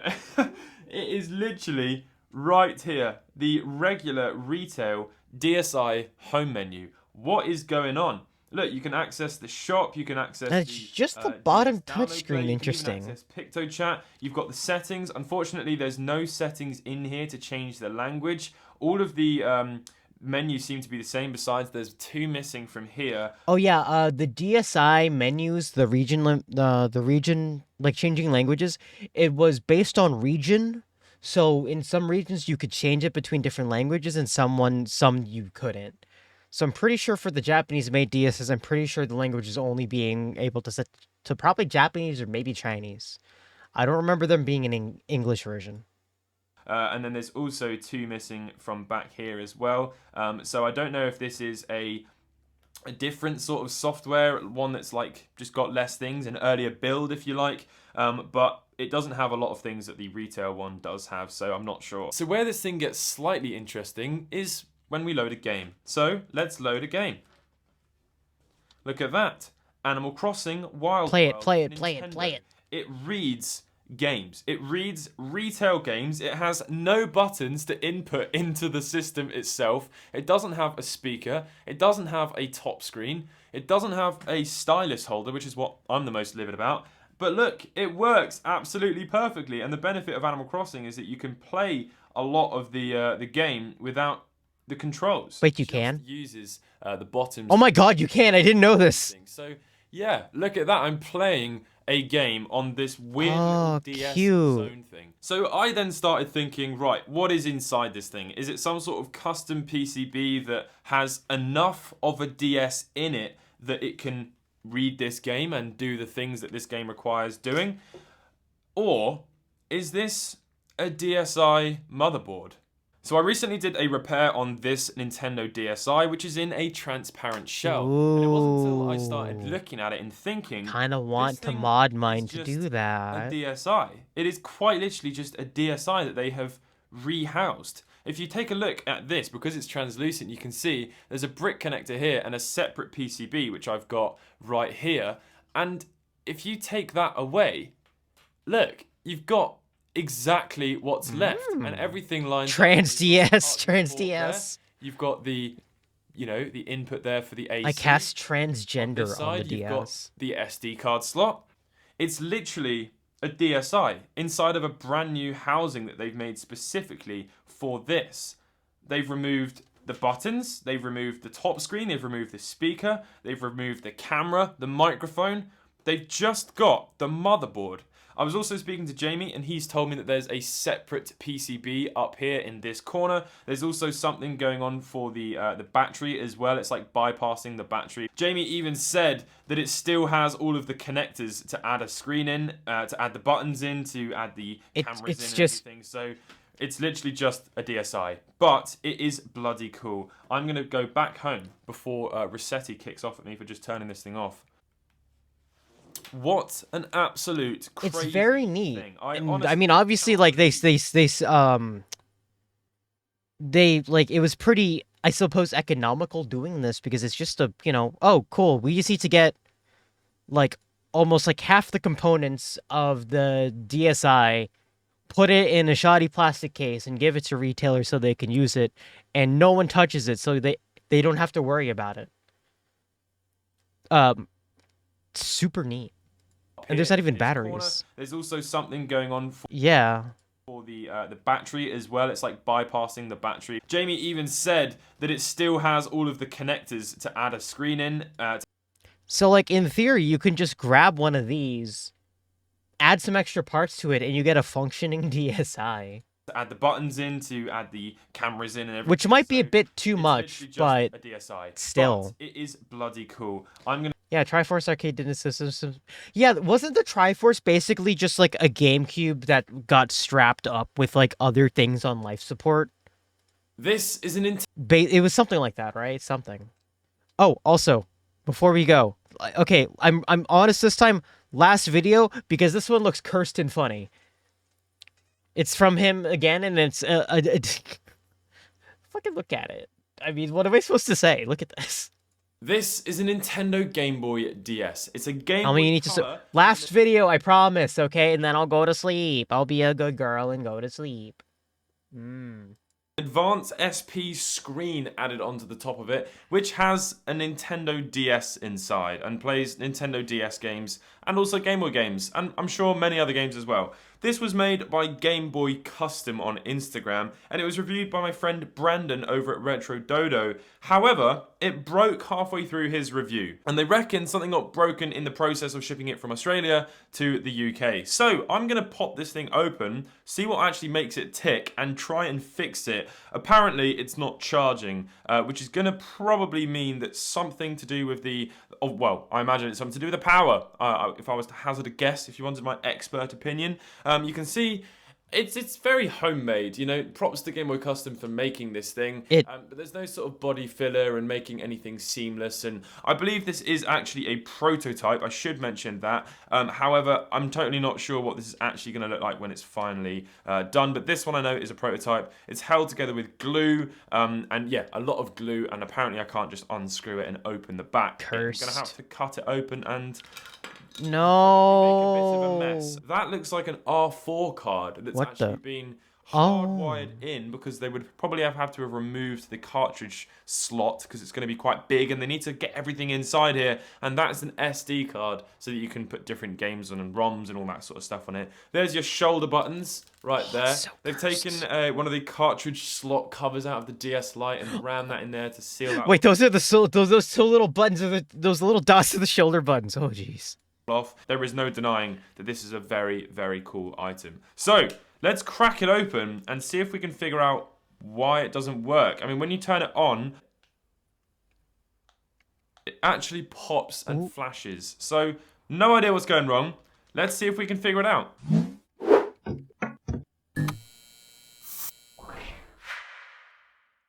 So I can actually see some tri-wing screws here. We're going to unscrew them because there's no harm in trying that, but I don't know if that's actually got anything to do with what's holding this thing together.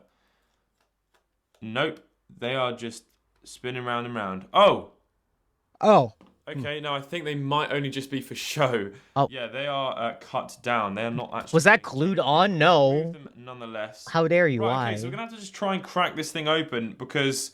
the screws did nothing. They held nothing together. They were just there for show. So I've got a knife. I've got some willpower. Let's see what we can do. Sus. don't like watching this. It's a hobby knife too. We could break something. Okay. That is a big pop. Is this Guys, held on I'm with not like gonna just lie, like I think super I'm- glue? Please no. I think I'm underqualified. Oh! Ah. Is this what you guys is this what you guys feel like when I'm doing my streams of fixing shit? This same feeling of horror and terror? If that is the case, then I should keep it up, I guess.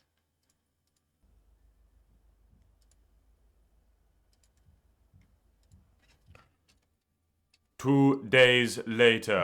What I did was I soldered 2 wires to Occasionally. some test points on the motherboard that are labeled battery minus and battery positive. I then soldered those 2 wires to a little USB-C rechargeable Game Boy Advance battery pack that was sent to me by Retro Modding, which also has some test points on it. Oh, that And sounds when cool. I kind of want one. that to the motherboard, the thing fired up and it actually worked. Oh. However, the screen does not work. This little contraption here, I believe, is some sort of a custom-made piece. And what it's made to do is extend the screen of the DS. So essentially, what you'd be doing is plugging this right here into the motherboard.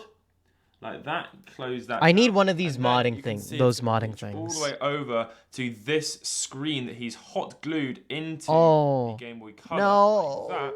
And then when you go to turn it on, this is what occurs. So you can see it does actually turn on. However, the bottom screen is completely not working. It's completely dead. It's completely not responsive. Don't know why. I imagine maybe it was another thing to do with the shipping. It was dropped or something broke. I'm not entirely sure. But what Yo, this is why you don't hot glue shit together when you do mods. I know it's a one-off, but God, please, no. What I decided to do was grab a screen, unplug it from the one that's hot glued in, and here's a screen that I've nicked from something else that I've been working on. And if you plug that into there like so, boom, and then turn it on, you'd expect this to work. However, it does not.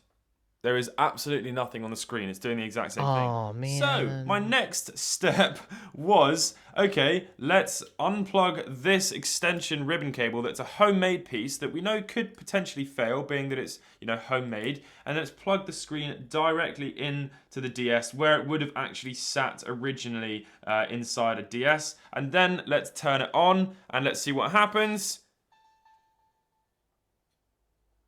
Boom. There it is. It actually worked. Wait, what? Hold up. What did he do? Boom. There. I didn't see what he did. Hold on. Screen. Absolutely nothing on the screen. It's doing the exact same thing. So, my next step was, okay, let's unplug this extension ribbon cable that's a homemade piece that we know could potentially fail, being that it's, you know, homemade. And let's plug the screen directly into the DS where it would have actually sat originally inside a DS. And then let's turn it on and let's see what happens. Boom. Oh. There it is. It actually works, as you can see. And if I move the D-pad around, you can see it is actually going to work. And if I press A here, we can go into some DS games. Let's see if we can find them. Corrupt DS program file.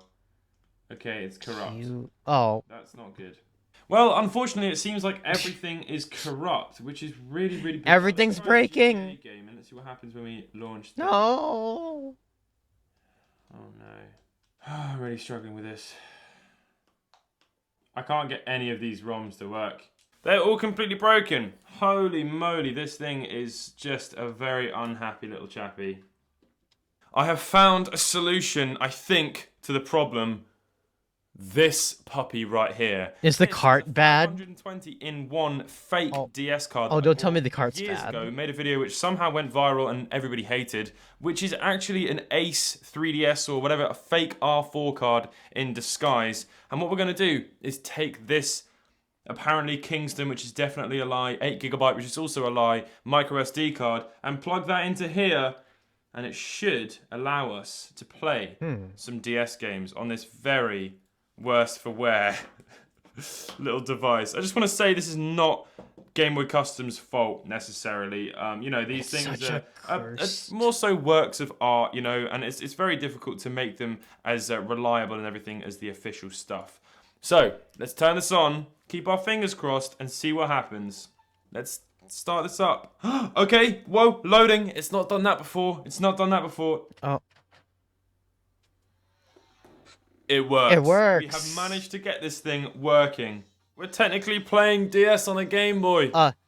It looks so cursed. I love And then it. we've got shoulder buttons on the back of the It's incredibly broken, but they don't even care. Long ribbon cables, so we can actually try and reconnect that screen and see if that actually is the problem, and see if this screen does still work. Hopefully it does, and if that's the case, we might be able to actually fix this. I'm going to have to pry the motherboard out and figure out what's gone wrong with the actual USB-C charging method.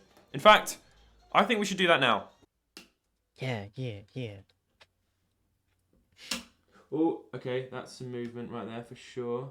This is so tense. Oh.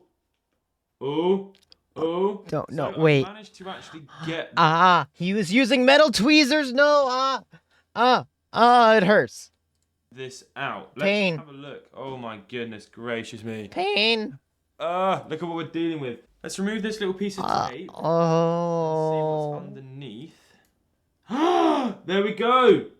We've actually found it. Look. It was meant to be soldered to there, but it wasn't. The wire has just come off. That's all it is. The wire just came off. Looking at this Right, hurts me in so many ways. Battery solution that we've got right here. I'm just like, Solder that. Okay, we can set that to the side. And now, luckily, my soldering iron is actually USB-C. So we just unplug that, whack that to the side. And what we want to see over here at the bottom is a light, a green or orange or something light, which is going to indicate that it's charging. Let's plug that in. There we go. Look, we've got an orange light. So we've actually fixed the charging issue.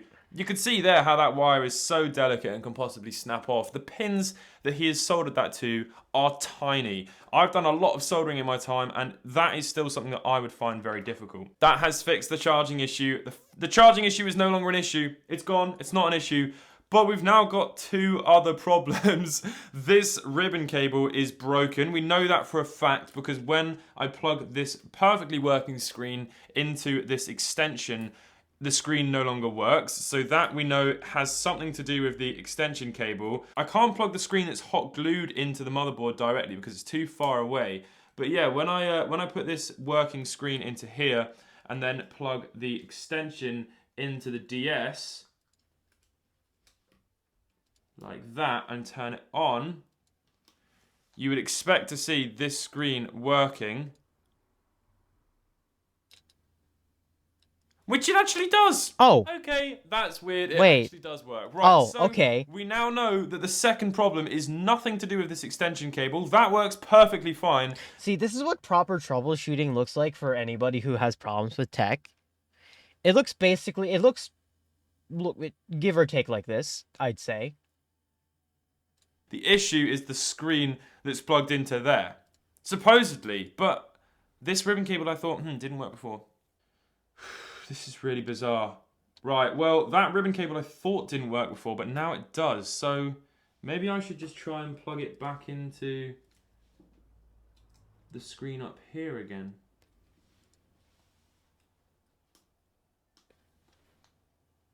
Put it back together. Make it all work. Come on.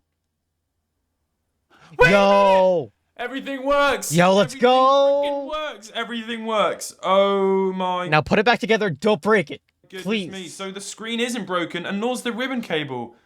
Why was there a weird issue going on with the screen before then? Shit was loose. I've fixed it! Fixed it. Oh, whoops. Da da da da da da. I love the captain tape.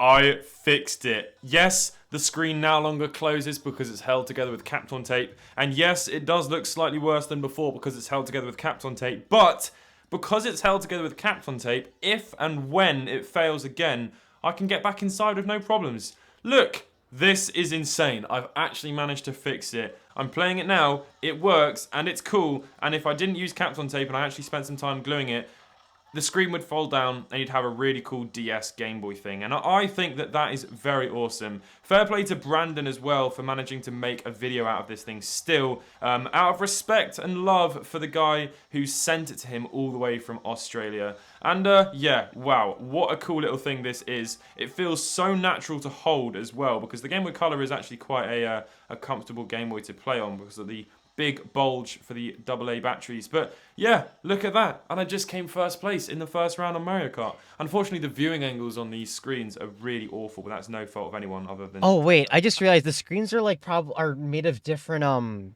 they're different text. There's like one of them's probably like LCD and then the other's like TFT. So like that's why the viewing angle on this must be ass. And the fact that the technology probably wasn't that good back then. But yeah, I'm super happy with how this thing has turned out. I did not think I was going to get that working today at all. There is no way I thought I was going to get that working. But we've got it working. And it wasn't that difficult. Realistically, it was just one little cable that came undone. What do you guys think? What a cool thing. It's now charging happily. If you unplug it, it will actually continue to work. It's charging away. That USB-C connector that he's used could probably do with a small little PCB. Oh, it's just turned off because the battery's really, really flat. The little USB thing that he's made could probably do with a little PCB to solder the wires to in a more secure way. But then again, shoving more PCBs inside here, is that going to make you run out of even more space? Probably. What do you all think? Please let me know in the comment section down below. If you've enjoyed this video, please leave a like. And yeah, I'll catch you all in the next one. Goodbye. Please subscribe as well if you haven't. I'd love that. Bye. Nice. Bye now. See? Wasn't that fun? We had we did a streaming and we actually wow. We streamed basically the amount of time that I was expecting. So let's do it. All right, let's get out of here. All right, that was it. Hope everybody enjoyed. Thank you guys for coming in. I know it's a little bit, busy, but I'm glad you guys took out your time out of your day to join me. Next week, I'm not sure if there's going to be a streaming schedule next week because I'm going to be seeing lots of people and being on a little bit of a tiny vacation. So I'm not sure off the top of my head if we might be streaming, but if it does come up, I'm not sure if there will be a schedule. I kind of doubt that, but we'll see what goes on, okay? All right. So, if I don't see you guys next week, see you guys in the week after. And thank you guys for tuning in. Hope you guys save before you go and have a good rest of your day, all right? Or night. Bye-bye. Bye now.